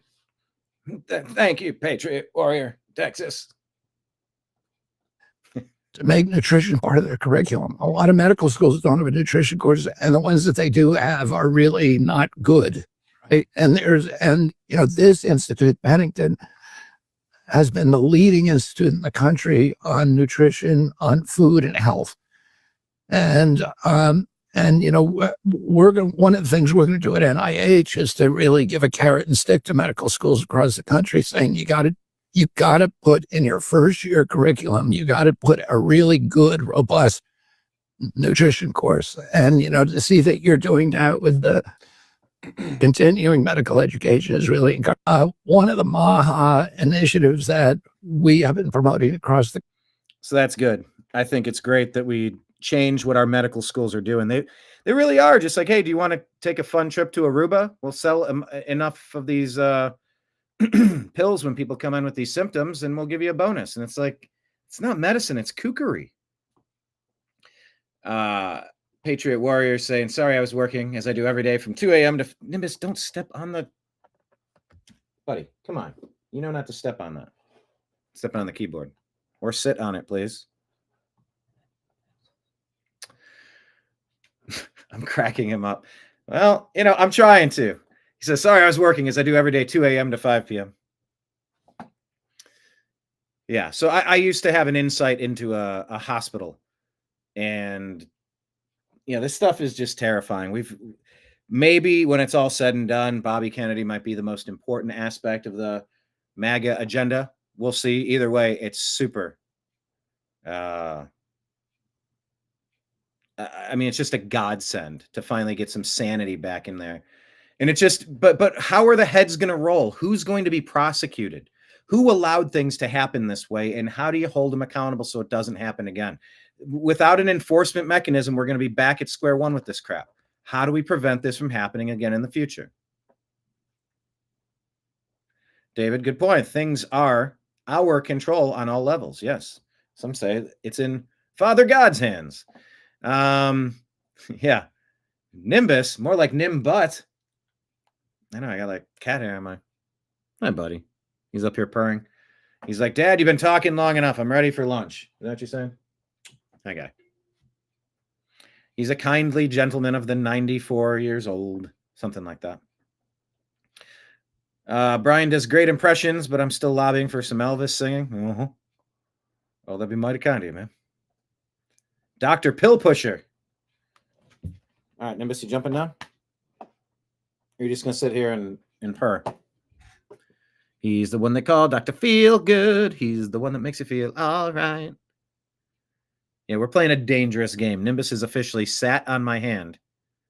In between the four paws of his, my mouse is in between. You don't want to put a mouse in between the four paws of a cat. There's a joke in there. But you know how cats are? That's like if they feel your hand moving in between their paws, they might just have that instinct to go lunge down and bite, like as if you're playing.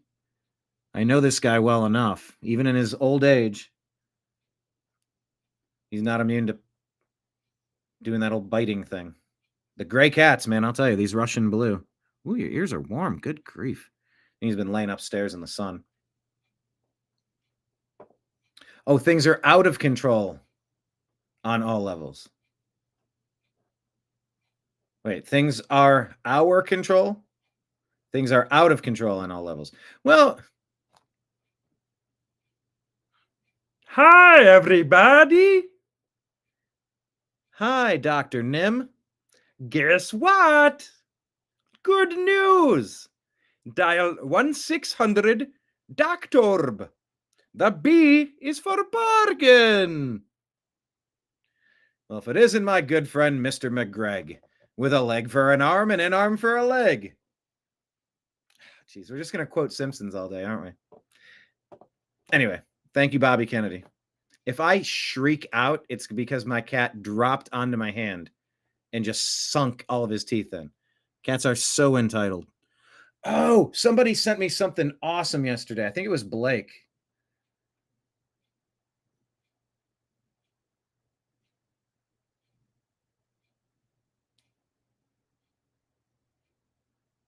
Okay.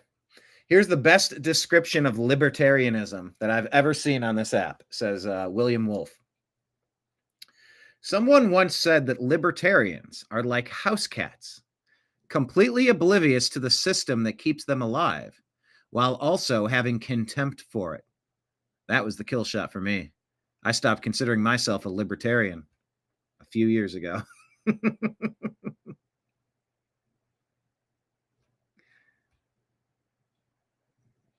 So yeah, contempt for the system.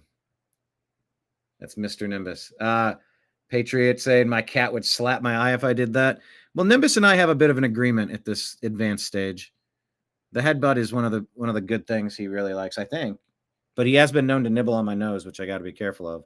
And now I'm back to the mouse, and it's dangerous territory, so I'm just moving it. Cats are super entitled. All right, let's keep going with the news, guys.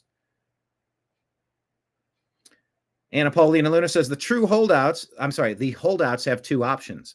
Strike a deal with Trump or strike a deal with Hakeem Jeffries. Granted, negotiations are taking place, so I hope they decide to negotiate with Trump. Yeah, Democrat versus Republican. Trying to get this big, beautiful bill passed, and they're still working on it. It's how the sausage is made, folks. This from Real State of America. New Transportation Secretary Sean Duffy sent a letter to all 50 governors demanding the state remove any political painting on the roads, including rainbow crosswalks. Roads are for safety, not political messages or artwork. Regarding that move, let me ask you, do you agree or disagree?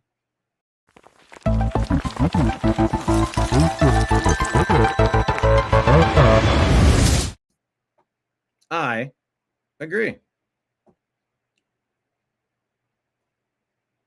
Federal grand jury, according to the Gateway Pundit, has indicted a man who went viral for delivering bionic face shields to protesters during the Los Angeles riots. Remember this guy? We covered him. There he is. Federal grand jury indicts him.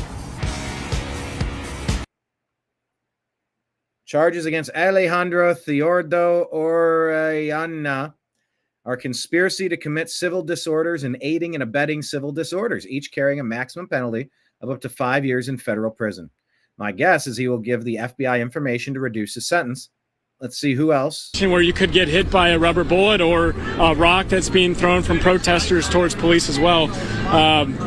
As it looks like, yeah, we have people right now, look at this, dropping off food and water. I mean, preparations are underway for what could be a long night right now.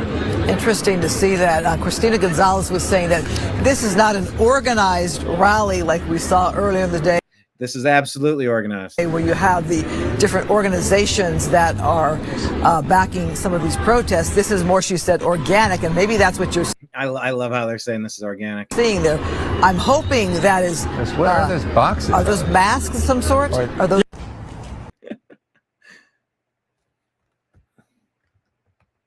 Organic protest. My ass button. I'm sorry, organic protest button.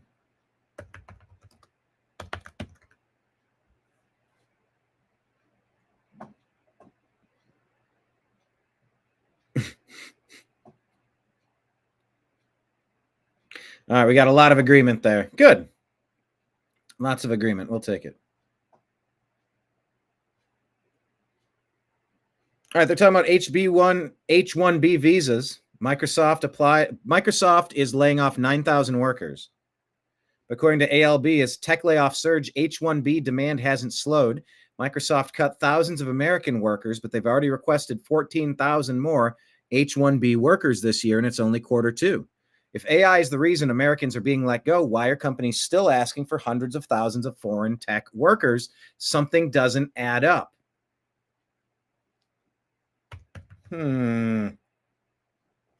Just keep that one on your radar. H-1Bs, Microsoft. President Trump says Representative Jamie Raskin, a third-right Democrat politician, has no idea what's in our fantastic tax cut bill, nor would he understand it if he did. This dope has been consistently losing to me for years, and I love watching his ugly face as he is forced to consistently concede defeat to Trump. Now, is any of that necessary, President Trump? Come on. And tonight should be another one of those nights. Raskin is a bad politician and a total loser. Is any of that necessary? Fake News Hurts says, exclude illegals from the census. If you do so, California would lose 5 congressional seats in heavy Democrat areas. Now you know why Democrats are mad crazy about illegals. Now go ahead and do your own research and do your fact checking. Who knows exactly how many congressional seats would be erased in order to recalibrate it? I don't know exactly, but it would be significant. 1 would be significant. 5 would be, I mean, just when you're talking 51-49 or 50-50 with a 1 vote tiebreaker, it's really important. Right, Nimbus? Huh. No bite. Okay, thanks. Appreciate you. All right. Intern for U.S. Congressman Ron Estes, Republican Kansas, a 21-year-old Eric Tarpinian, Jack Kim, has been killed in Washington, D.C. in a triple shooting. Police do not believe he was an intended target. Keep your eyes peeled on this story. The Department of Defense is reprioritizing what we're doing. The department continues its important work in securing our borders and supporting the Department of Homeland Security. Approximately 8,500 military personnel assigned to Joint Task Force Southern Border continue to enhance U.S. Customs and Border Patrol's capacity to identify, track, and disrupt threats to border security. Since the Secretary authorized enhanced detection and monitoring on March 20th, Joint Task Force Southern Border has conducted more than 3,500 patrols, including more than 150 trilateral patrols with CBP and the Mexican military. The strong partnership and coordinated efforts between the Department of Defense and Customs and Border Patrol yielded exceptional results between June 28th and June 30th, with 0 gotaways across the entire southern border during that time frame. Good. We have made incredible progress and will continue to work towards achieving 100% operational control. The department continues its important work in securing our borders and supporting the Department of Homeland Security. Approximately 8,500 military personnel assigned to Joint Task Force Southern Border continue to enhance U.S. I think it repeated there. That man, you blink and you miss the reset of that video. Instagram is I wish Instagram put like a ticker and would like stop a video from replaying immediately, or play a little beep or a sound or a pause or something so you could know. Because when someone's talking just in a general tone and timbre, keeping the same vocal quality, ending one sentence and starting another sentence. You might not even notice that they started again. You go, wait, they just said that. Wait, they said that at the beginning, right? It happens to me all the time. But yeah, this is about time we had somebody in charge of the southern border. Second month in a row with 0 illegals released into the U.S. This should have always been the case. Well done. You need a bouncer. Here's the Trump derangement syndrome chart. First year, Kathy Griffin with stage 1 Trump derangement syndrome. Stage 2 TDS, you're doing that photo shoot holding the head. Stage 3, what? Stage 4, looking like Gabbo. Hi, kids. It's Gabbo. And looking like, I don't know what's happening. Like the movie It? Like the clown? I don't know what's going on with Kathy Griffin, and I'm not trying to be mean. Is Nimbus still nimble? Like I said, he takes his $100 monthly medicine. It all adds up. He takes I forget the name of it now. But yeah, he was not nimble. He was unable. He couldn't even jump up off his back. It was really sad to watch. And as his mobility started to wane and disappear, you worried that, maybe he's on his way out. Maybe he's just, everything's breaking down, But yeah, he's been on medication. That's really helped him stay more nimble for sure. But yeah, I'm not trying to be mean about Kathy Griffin with her appearance, but it is shocking to see these radical transformations. Whew. And she probably, as much as anybody else on earth, Rosie O'Donnell, Bill Maher, there's Jimmy Kimmel, just Colbert, people with Trump derangement syndrome. It's a really terrible disease to watch people suffer from.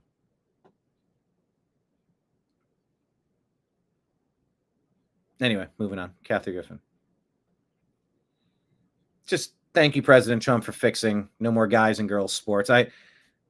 Someone's like, oh, I'm so glad we're not going to have to talk about this every day now because this happened 8 times across the country. I'm like, it's 8 times too many. I can't believe I had to yell this loud, this long to get the Obama doctrine out of our government. Get the men out of the ladies' locker rooms, you weirdos. I'm beyond excited to see what President Trump and Secretary McMahon are doing for women and girls. This is truly the definition of truth and sanity prevailing. It's a victory for common sense. It's a victory for all the women on the UPenn swim team, but even more importantly, it's a victory for all women and girls, current and those who are yet to come. UPenn has agreed to abide by Title IX, not the hijacked version that the Biden administration tried to push, but the original intent of Title IX. The records will be restored. They are supposed to give an apology to all the female athletes impacted. And arguably one of the most important is they will have to write sex-based definitions that align with biology and common sense. All that to say, this victory would not have been possible if it weren't for President Trump and Secretary McMahon's incredible leadership. This, to me, is one of the greatest things I've seen the Department of Education do thus far. And I'm starting to think we should maybe keep it up and running for a bit longer because I'm all for this. Yes. Bravo. I'm beyond excited. Thank you, President Trump button.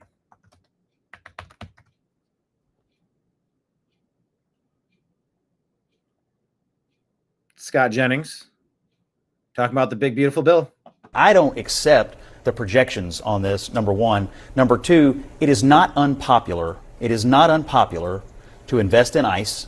It is not unpopular to give this agency what it needs to deport violent criminals. It is not unpopular to make sure illegal aliens are not getting welfare. It is not unpopular to take able-bodied Americans who are not doing anything, who are choosing not to work. It's not unpopular to say, we're not paying for your welfare when we're asking everybody else to get up and go to work. These are popular provisions, as is no tax on tips, as is keeping the tax rates low. You keep talking about the popularity of the bill. Individual provisions are exactly how Trump won the national popular vote. It will work if they run the play. But it's currently not working, and that's why you have 4 no votes currently happening. It's currently not working. It's currently not working, and then currently they have the currently. Because you don't know why they're voting no. You don't know what their motivations are, and they may flip. They're voting no because they don't agree with the bill. They're voting no because they don't agree with the bill. voting no. They may have individual questions. They're well. Think. But the vast majority of the Republicans know this is the play the president has called. They have had plenty of time to convince and to. They have had plenty of time, Scott. They have had plenty of time to convince. Get their caucus in order Not that to much. vote It for just the came bill. over from the Senate the other day. And they. I don't accept and the projections on this. Number one. Anyway, thank you, Scott. You make watching this watching. This is a clip you make watching CNN worth my time.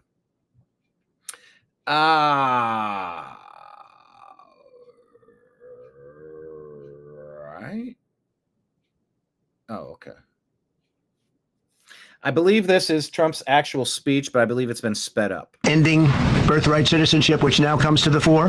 That was meant for the babies of slaves. It wasn't meant for people trying to scam the system and come into the country on a vacation. There's hundreds of thousands of people are pouring into our country under birthright citizenship, and it wasn't meant for that reason. It was meant for the babies of slaves. So thanks to this decision, we can now properly file to proceed with these numerous policies and stopping federal taxpayers from paying for transgender surgeries and numerous other priorities of the American people, ending birthright. There you go. It's time. In case someone asks you in the street about Zoran Mamdani, what exactly about socialism do you not like? Here's something you could reply with. Exactly about socialism do you not like? Like the 130 million people that died under socialism in the last 100 years. The fact that every country that engages in a socialist direction becomes less free, less prosperous. Do you think that maybe there's like a middle ground where you can have a little bit of both? Everything comes at a price. The states that are the most socialistic are the worst and hardest states to live in this country. California, New York, Illinois have the most people leaving. Highest taxes, most social benefits, most social welfare, and they're leaving for states that are freer with lower taxes and more economic freedom. So everything comes at a price. Okay. Well, thank you. Thank you. Appreciate it. What exactly about socialism? Everything comes at a price. Ahmed saying, how sad is this? Eric Tarpinian, Jack M. was interning for Representative Ron Estes. A car pulled up and opened fire on him, leading to his death. Yeah, it has like Seth Rich vibes, or like Alex Jones InfoWars vibes. Here's an interesting story. A Trump-supporting Iranian woman in California was taken by ICE agents, and the husband says he still supports Trump and is not taking his flags down. Those Trump flags staying up tonight. Yeah, those flags staying up. This family still supports Donald Trump despite their mom being detained. The final moments home for an Iranian woman detained by immigration agents. Thank you. A mother Monday going inside to say bye to her 4 kids. She came and kissed the kids and that was it. That's the last time I saw her. A proud President Trump supporting family in Diamond Bar. The election time was here. I had a full 3-4 flags out. Even while their mom faces immigration questions. Has your opinion changed on this? That's a good question. Somewhat it has. Just because I'm going through it. I was very selfish before. Well, what I see right now is, okay, there's a reason for it. Arthur Sahakian's wife, Arpaneh, was born in Iran and moved to the United States when she was 3 as a refugee. She cashed a check, I believe it was less than $200, and this is all where it started. Then, about 15 years ago, her green card was revoked over a conviction related to theft. It's all misdemeanor stuff. Arthur says they've been going through the legal process towards regaining citizenship with check-ins every 6 months or so. She just went in April, and they said, okay, you're fine, have a good day, we'll see you back in September or October. Then last week, the United States bombed 3 nuclear sites in Iran, increasing tensions and concerns of Iranian sleeper cells retaliating in the U.S. I'm very for of them seeing the Iranian nationals because of the sleeper cells. I understand that. Federal sources tell Fox News that more than 130 Iranian nationals were detained in the U.S. this last week. I think it will resolve a lot of issues because we will know exactly who's in here for what reasons. Even though I miss her dearly, but I think we could do a better job of you catch someone, you see they're national, and do a background real quick and see if they have ties to the community and ties to families over here, and let them go. What do you think's going to happen? I'm on the list to be going to a different facility. Arpaneh speaking with us on the phone, uncertain about her future. Any regrets with your vote? None. still supporting him. While her family continues showing support for President Trump. You know, and I'm not against looking at case by case.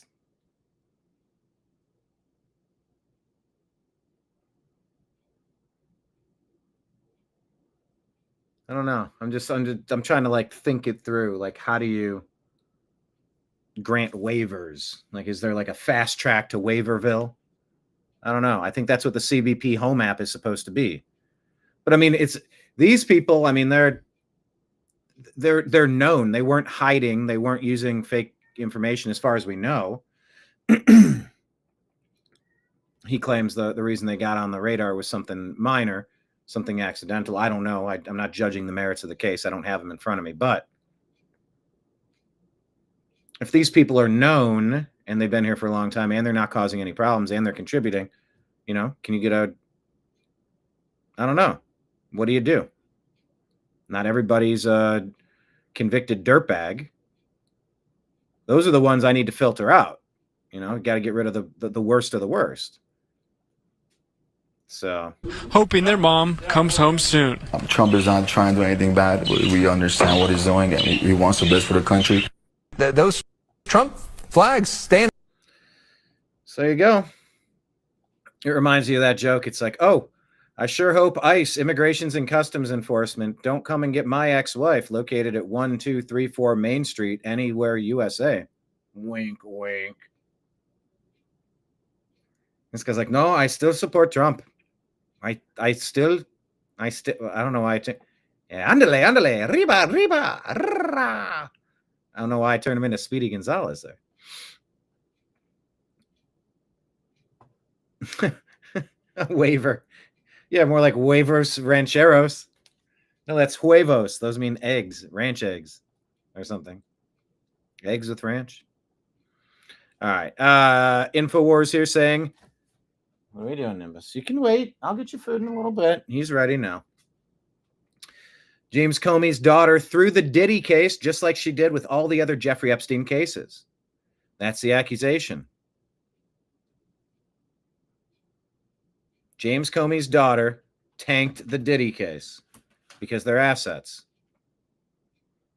Daughter of ex-FBI Director Comey is the prosecutor in the Epstein case report. This guy is such a treasonous leech. His family should be banned from law. Oh, well, that's not their fault. Well, I mean, they're up to their eyeballs in it.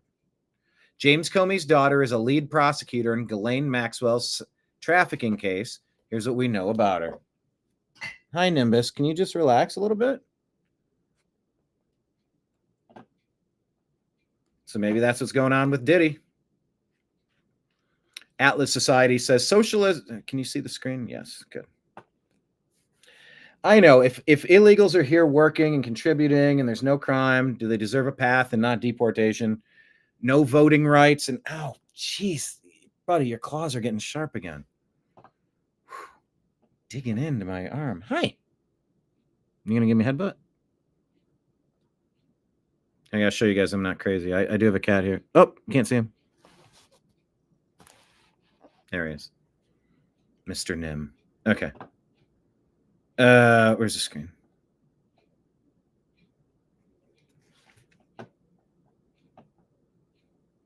Felt like Cash Patel there for a second. Look, Dan Bongino and I, we're working to rid the deep state. We'll give you the Epstein files, except there are no Epstein files. But the Epstein files look, we're not going to re-victimize those women in the Epstein files. And by the way, there are no Epstein files. If you were just listening to that, you missed an awesome impersonation. And Nimbus has my arm. See him? There he is. He's just pawing at me. What do you want, bud? Give you a headbutt. Atlas Society says socialism never talks about building the means of production. They only talk about seizing the means. So you know what? Socialism is theft. You got it? Good. Old Glory says we need to normalize commie shaming again. Commie shaming. Communism is perhaps the worst thing to happen to modern humanity, and people should feel bad and stupid for liking it. So, should we reinstitute commie shaming? We should. We should reinstitute commie shaming. Do you agree or disagree?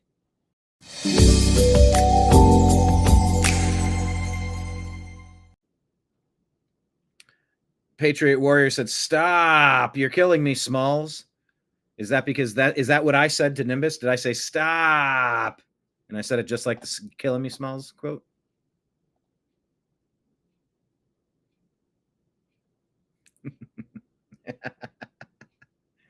The corruptedity. Those crossed eyes. I look like Baby Huey. All right. Patriot Warrior agrees. Normie, normalize commie shaming again. Deb saying, LOL. Thanks, Brian. I just got coffee up my nose.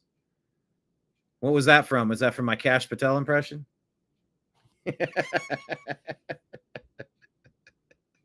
But seriously, what is Cash doing? Look, I'm not going to re-victimize the women. And by the way, there are no women and there are no tapes. There is no spoon. It's like, Cash, you can't say both things. What is it? Are you looking at me or are you looking over there? Are you looking at your handler? Or are you looking at me like you're kind of... Mitch Hedberg has a joke about that. Let me play you the Mitch Hedberg joke that just reminded me of.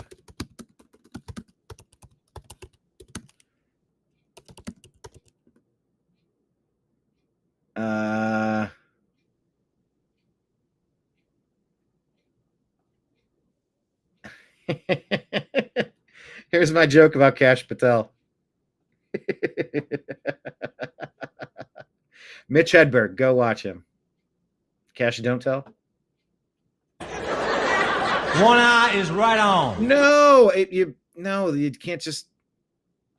I have two sisters, and one of them is named Wendy. And if you ask one, there we go. I have two sisters, and one of them is named Wendy. And if you ask Wendy if I was weird, she'd probably say yeah, but that's backwards, because she's weird, and she has like a husband and two children, and they have a family photo on top of their VCR. Well, they're all looking slightly to the left. As though something is going on over there. The camera is right in front of you. But I guess something happened to the left. It made you, look, at the same time. That made everybody happy. But my sister, she's cross-eyed. Said my sister is cross-eyed, so she can't quite pull it off. One eye is right on.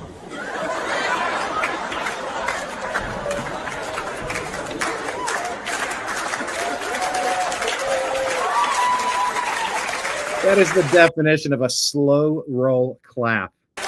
That's great. My mom loves those applause breaks. Mitch Hedberg was great. All right, anyway. Normalize commie shaming again. Yes, I agree. If it takes 60 Senate votes to remove illegal aliens from stealing our Medicaid, when did the Senate get 60 votes to put them on Medicaid? Let me repeat this one more time for the people in the back. If it takes 60 Senate votes to remove illegal alien invaders from Medicaid, when did the Senate get 60 votes to put them on Medicaid to steal our money? If you don't have an answer to that, then you have your answer.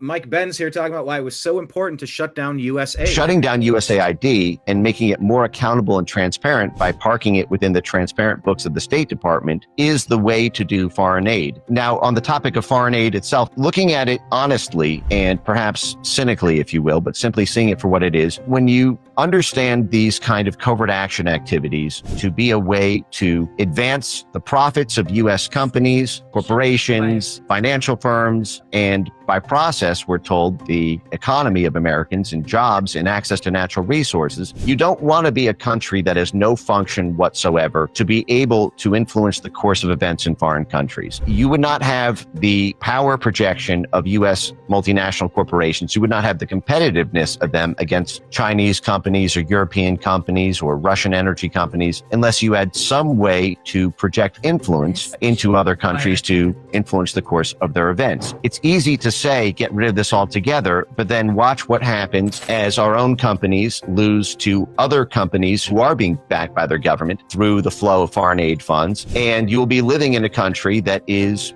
basically outflanked, and that's not good for anyone. So the issue is foreign aid has gotten way too rogue. It has become such a dominant force in covert action that it has lost the trust, not just of the American people, but internationally. There were a dozen countries to welcome the shutdown of USAID. In the past decade, USAID has been expelled from 8 different countries because now countries are seeing through it for what it is. It may be the case that in the future, USAID 2.0 can be launched as a totally independent agency from the ground up after its function has been streamlined, but it has gone way too rogue. And it has to go into the shop for repairs before this thing is driven out on the road again. Shutting down USAID and making it more accountable and transparent by parking it within the transparent books of the State Department is the way to accomplishments.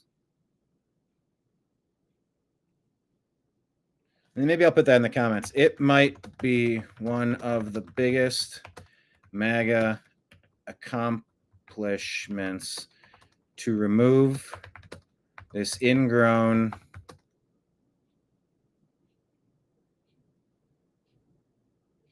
to remove this festering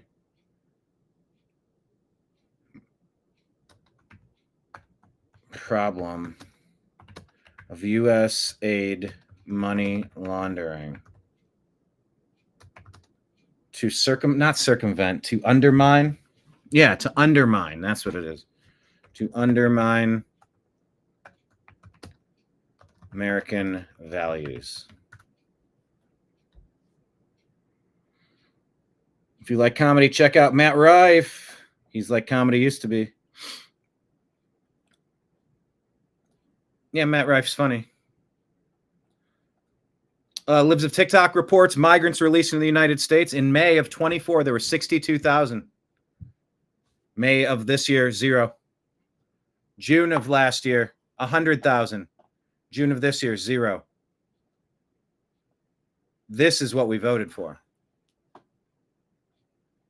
This is exactly what we voted for. There are so many people to process, like country's full. You're not coming in now. But then again, the people that are waiting in line, they should get a chance to walk in first. They're the other ones that snuck in, tried to sneak to the front of the line. They should go to the back of the line. I don't know. It's messy, but the Democrats created this.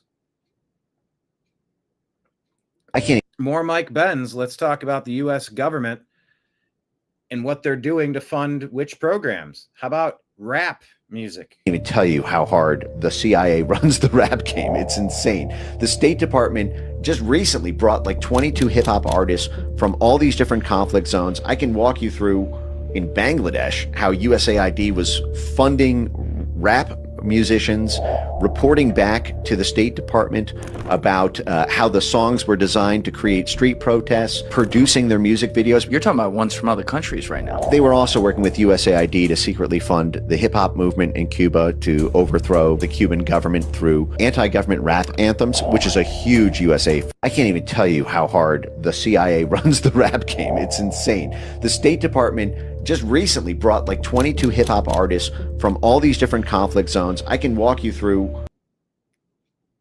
Jeez. Kanye's been saying this. Call out all the astroturfed rappers for what they are. Deep state propaganda.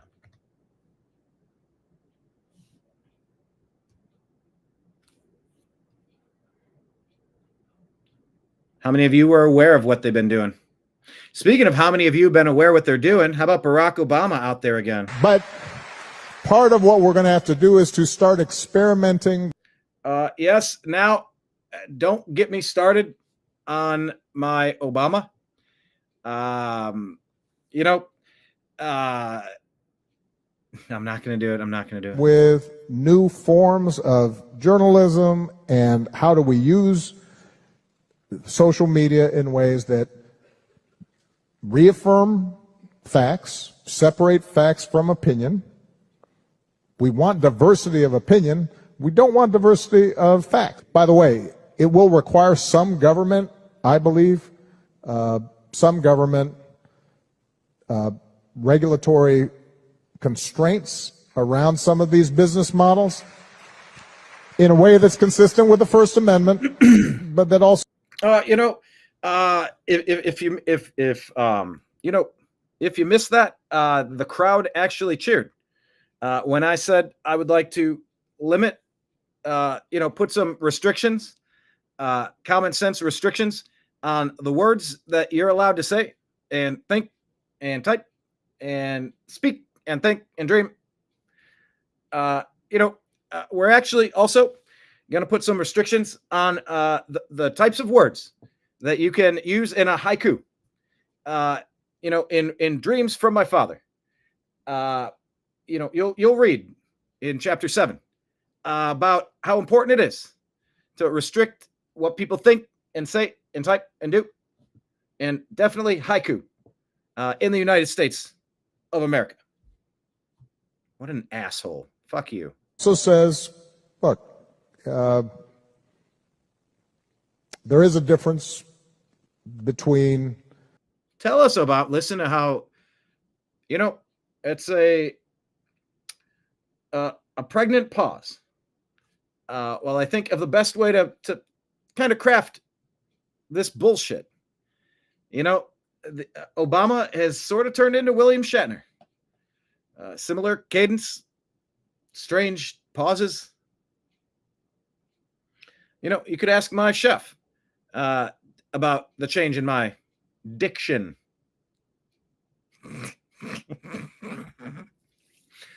All right. No, I don't want any of you making jokes about Big Mike and diction. That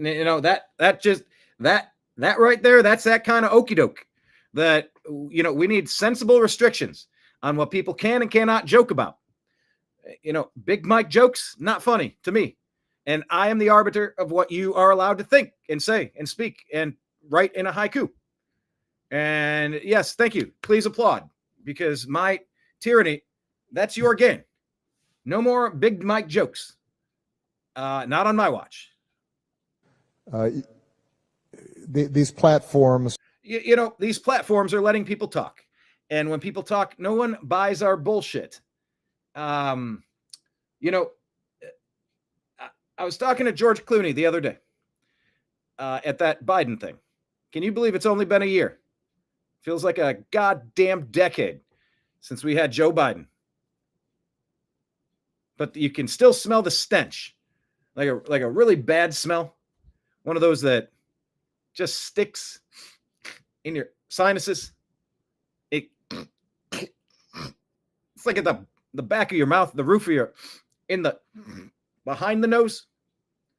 That's the bad taste. Joe Biden and Kamala Harris have left on the Democrat Party. Frankly, I think we're toast. USAID money has dried up. They're on to Soros. And I think all of that Doge nonsense, tomfoolery, shenanigans. I think chickens have come home to roost down that.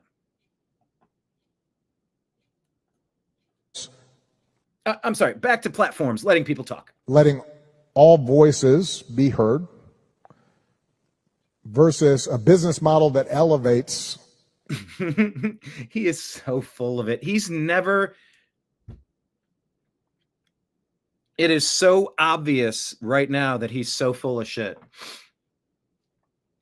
His pauses and the way he has to really think through how he's trying to sell this garbage. We want to elevate ABC, ESPN, Disney, because they're woke. I mean, you don't have a chance. That being woke rhymes with okey doke.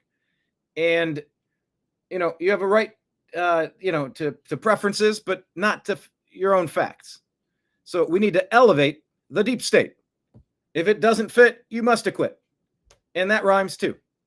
So if I'm rhyming, I hope you're on board. The most hateful voices. Oh, the most hateful voices like mine. Or the most polarizing voices. The most polarizing voices like Chuck Schumer and Nancy Pelosi and Tim Walz and Kamala Harris and Joe Biden. Those are the most divisive. Or the most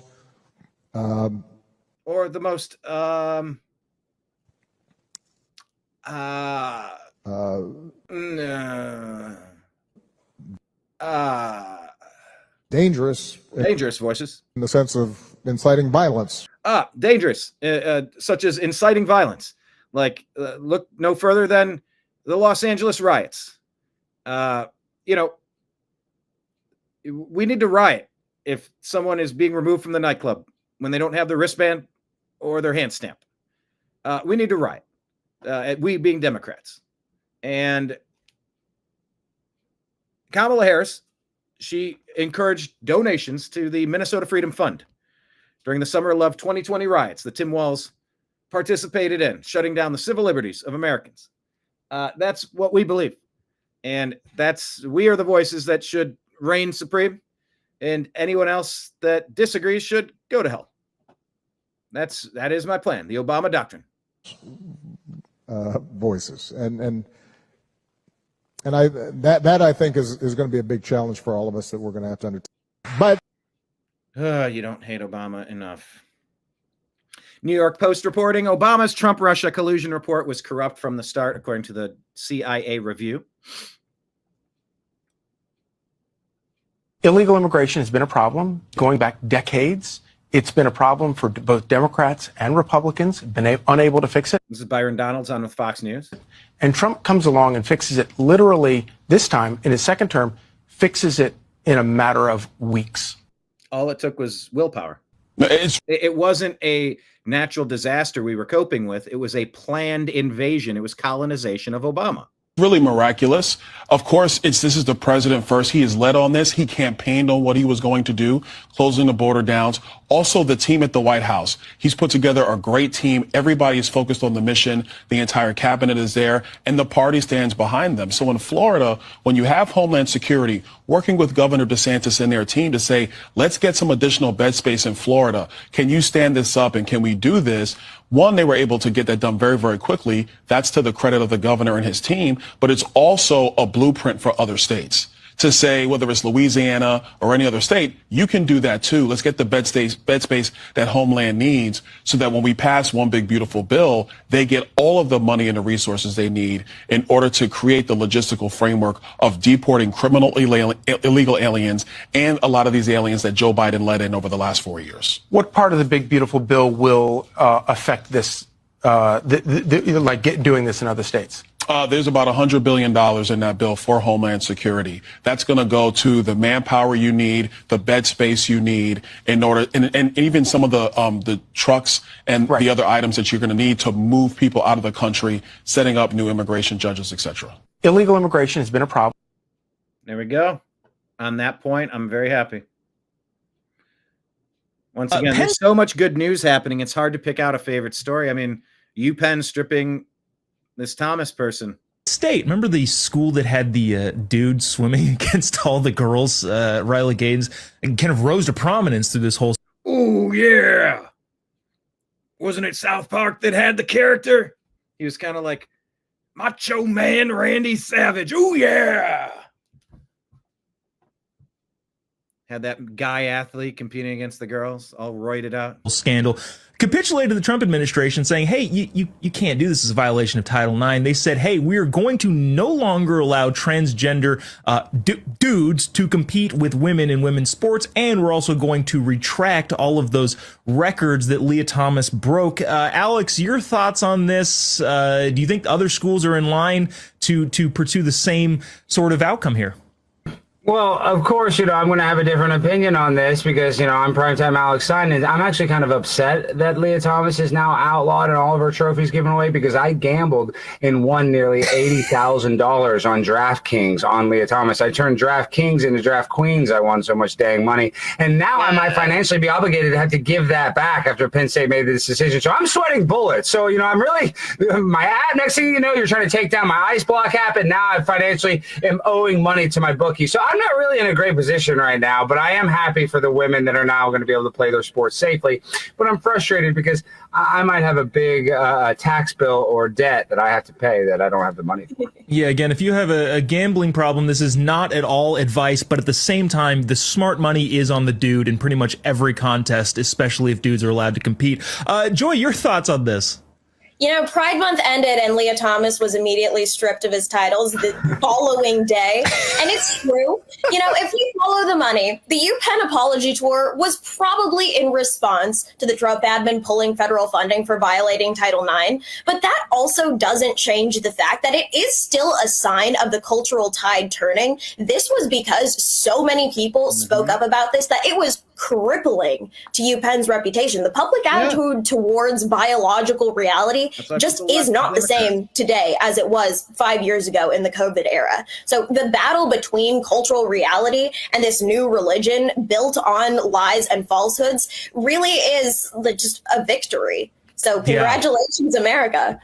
And Joe Bob, I want to say one serious thing. Obviously, we like to joke around, but this is why it's so sick when we have these transgenders in women's sports. And this is dead serious. Is the fact that it's an asymmetrical problem. We have yet to see a trans man, a woman that transition to a man and dominate men's sports. So that's why, we need to really people get mad. That hasn't happened a single time that I'm aware of.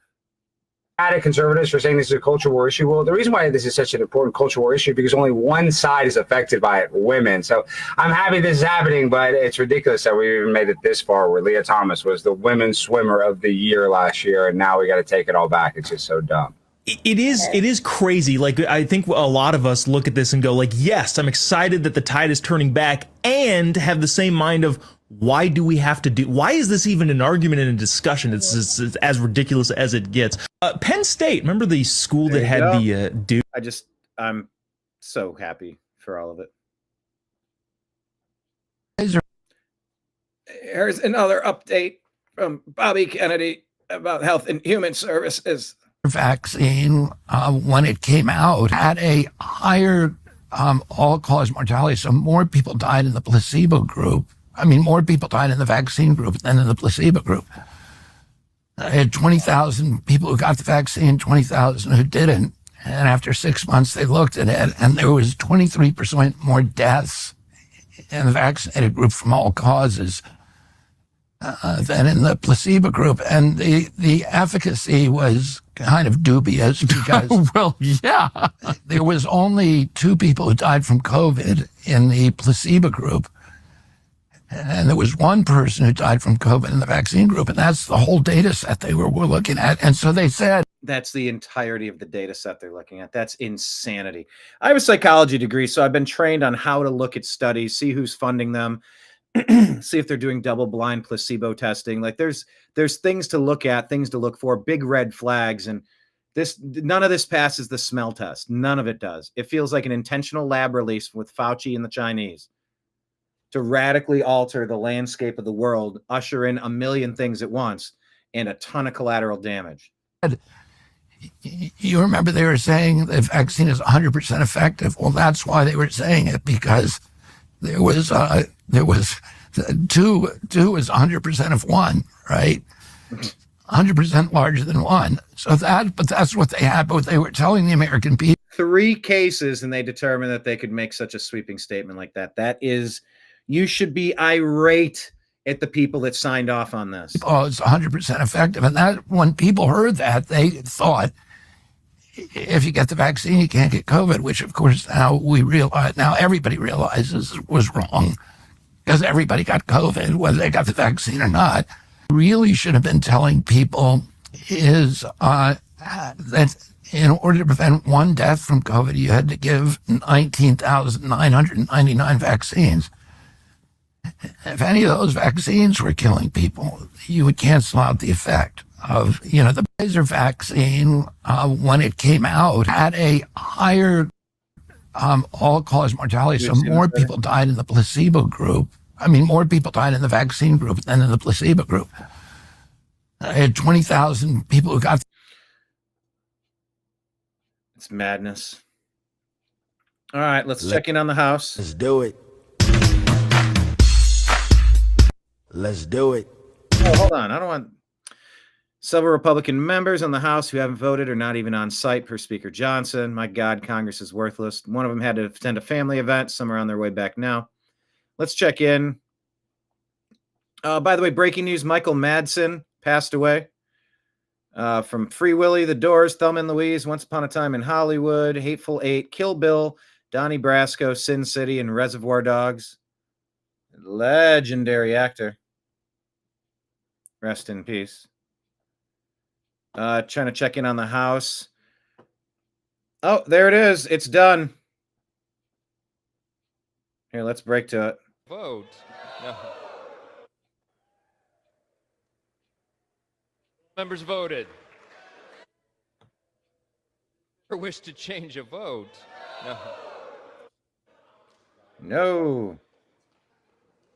Okay.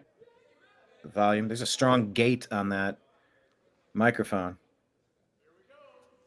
On this vote, the yeas are 218, the nays are 214. The motion is adopted.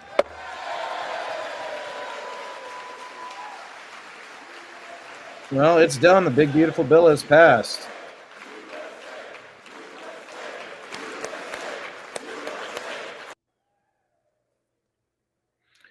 All right. Well, there's your breaking news.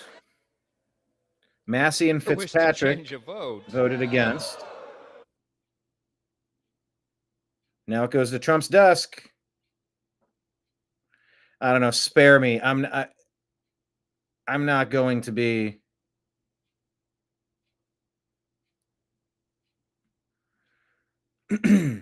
I'm not mad at Massey. The spending was too much on it. Ryan Fitzpatrick from Pennsylvania. Okay, so what? It's done deal. Congratulations.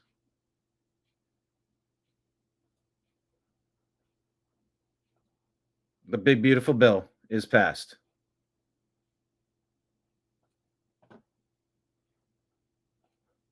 Good. That was breaking news. I was able to get that to you.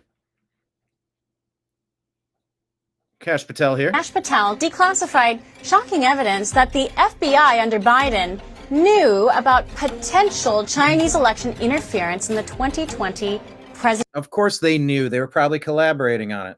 Presidential election. Director Patel turned everything over to Senator Chuck Grassley, who then proceeds to discover that not only did Biden's FBI not pursue reports of Chinese election interference, but leadership had ordered all files related to the report scrubbed and destroyed.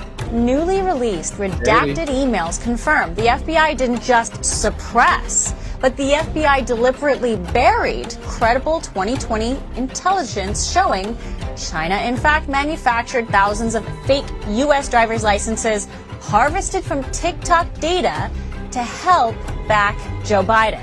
We probably shouldn't be surprised that the FBI, who said, okay, we're going to investigate moms and dads going to school board meetings, with the FBI that put together a memorandum that said if you're a pro-life Catholic, somehow you're an extremist, it couldn't tell us who planted the pipe bombs, couldn't. They still haven't told us about the pipe bombs. They still haven't figured out the drug use at the White House. Tell us that who put cocaine at the White House, that now this is the same FBI who's suppressing this information according to what Senator Grassley has uncovered. It's baffling that they're just erasing the evidence. And I think that really affirms what so many Americans suspect, that the reason we're not getting answers out of the Biden FBI is that a lot of the stuff was just disappeared. FBI. There has to be justice for what they've done. Hey, this was really cool. Not politically related. Like I want to cover just stories sometimes. I don't want everything to be politics. I just thought this was really cool. I'd like to maybe do this. I'd like every community to start doing this. This makes a lot of sense. for a lot of reasons. Here at the third Echo Park Repair Fair at Hunt Vintage on Sunset Boulevard. A repair fair is a community organized event where volunteers from the neighborhood fix their neighbors' everyday objects for free, like sewing, darning, fixing electronics, sharpening knives, fixing jewelry, fixing furniture. The sustainability and the cost savings of repairing something that you own versus buying it. And you can look at your community and see what the material needs are, and you can come up with a solution. Placing more importance on the physical items that you own. Nowadays, we have everything at our fingertips. We can just order a new toaster, we can buy a new shirt. Taking better care of the things that you own really allows you to have more of a connection with those things and really makes you appreciate what you have versus wanting more. Learning to repair stuff is very fun and fulfilling. We're taking care of our material things, but we're also taking care of each other. It just feels good to see a neighborhood function. Like, this is who we are. I've always been really passionate about extending the longevity of the jewelry that we have. I wanted to get some jewelry repaired. These pieces of jewelry are really meaningful to me, and I thought this would be a good place to get it done for free. So as for the future of the Echo Park Repair Fair, they're hoping to put on some more, but of course it takes a lot of time and volunteers. You can follow them on Instagram. Anyway, I just think that's super cool. You should have communities that do cool stuff like that. Big bloated bill is passed. Trump has his war chest now. And it's one less thing. Look, I don't want to make it seem like this is more important than it actually is. But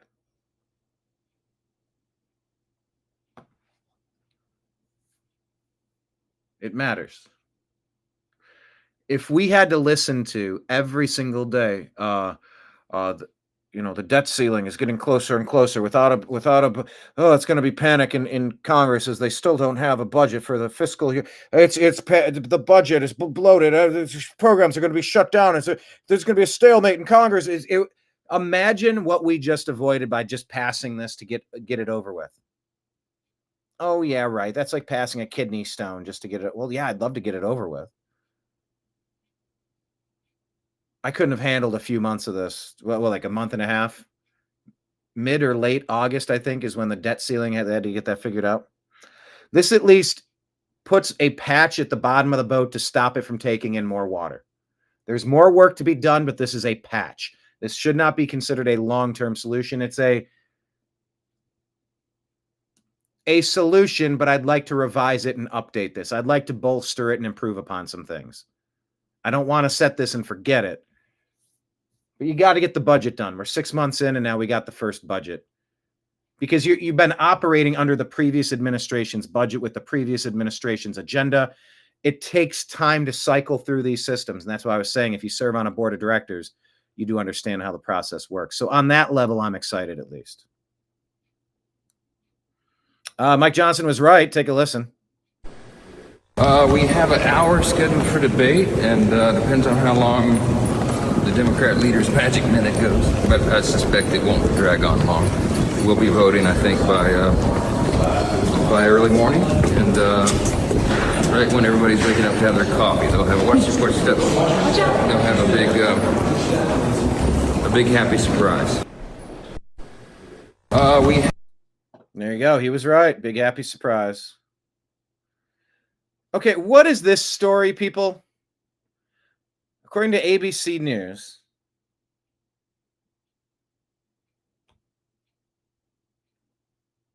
the U.S. government is preparing to breed billions of flies and dump them out of airplanes over Mexico and southern Texas to fight a flesh-eating maggot. What?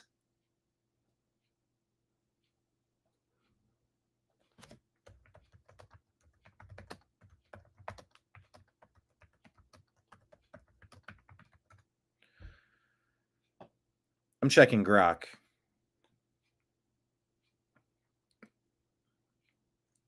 The New World screwworm fly, a parasitic pest, poses a severe threat to livestock, wildlife, pets, and in rare cases, humans. The female lays 300 eggs at a time. All right, what are we talking about? Into open wounds or orifices of living, warm-blooded animals. These eggs hatch into maggots, larvae, that burrow into the flesh, feeding on living tissue in a screw-like manner, causing serious injury or death within weeks if untreated. The pest, once eradicated from the U.S. in 1966, reemerged as a concern in Texas following recent outbreaks in Mexico, prompting significant response measures. Oh my God.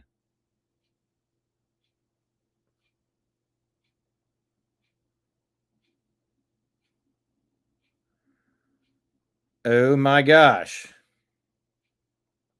Right?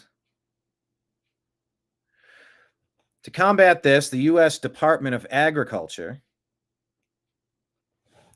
implementing a sterile insect technique, SIT method successfully used in the past. The plan involves breeding billions of male NSW flies, sterilizing them with radiation, and releasing them through airplanes over southern Texas and Mexico. These sterile males mate with wild females, producing unfertilized eggs that don't hatch, reducing the NWS population over time. This approach is considered more environmentally friendly than widespread pesticide use. Between 62 and 75, U.S. and Mexico released over 94 billion sterile flies to eradicate the pest, saving the southwestern U.S. livestock industry an estimated $50 to $100 million annually at the time. The USDA is investing $29.5 million to scale up operations, including $8.5 million for a new fly distribution center in southern Texas, Hidalgo County's Moore Air Base by the end of 25, and $21 million for a new fly factory in Mexico by July of 26. Oh, good God. So keep your eyes peeled on that. Golden age here. U.S. economy adds 147,000 jobs, much higher than expected, and unemployment rate has unexpectedly fallen. Trump's economic rocket ship takes off. Benny Johnson says June payrolls added 147K jobs, smashing expectations by 30%. June unemployment craters. Unemployment rate drops to 4.1%, shocking experts as 4.3% was expected. The American golden era boom is here. Sonic boom. Joey Manarino says, imagine how much better off our country would be if Republicans had fought Joe Biden as hard as they're fighting Trump. This is utterly ridiculous. Yeah, Hakeem Jeffries was stalling with an hours-long filibuster. Blah, blah, blah. Just here again, here's CNN. Expected some of this, but this is better than expected? Yeah, Sarah, it is. Look, this jobs market is like the Energizer Bunny. Every single time we expect it to run out of steam, it just keeps going and going. So these new numbers show that the U.S. economy added 147,000 jobs in June. That was well ahead of the expectation of about 118,000, well ahead of some whispers that we heard on Wall Street of a sub 100,000 number. So this is indeed beating expectations. We were also expecting a slowdown. We did not get that. This is basically in line with May, which was revised higher. It's also good news. The unemployment rate was expected to go up. Who's getting tired of winning? Didn't. It went down to 4.1%. That is a very healthy number. This is still relatively historically low. And again, it's below the 4.3% that we had expected. You expected. Bravo. We told you so.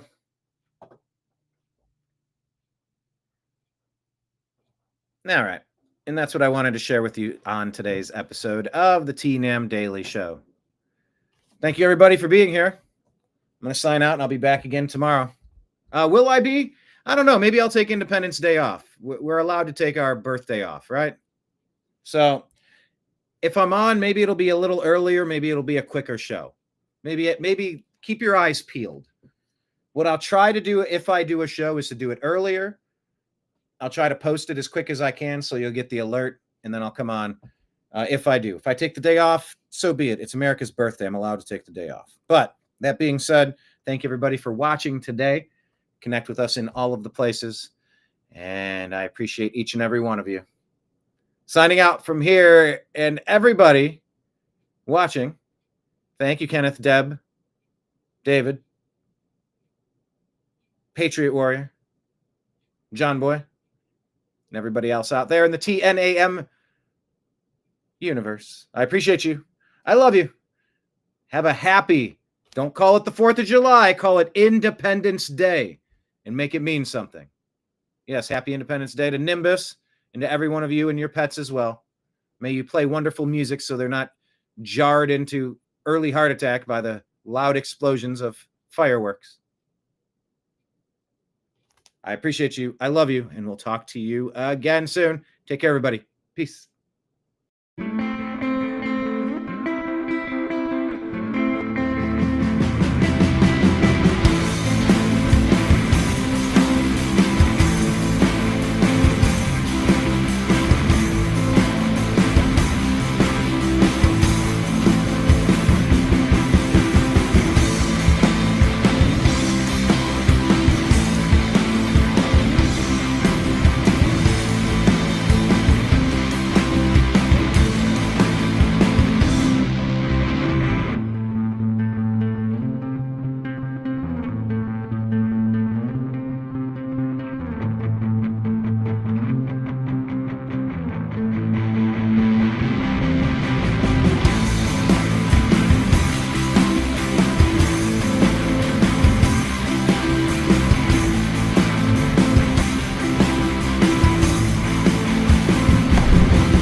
Your guide to the truth. TheNewAmericanMedia.com.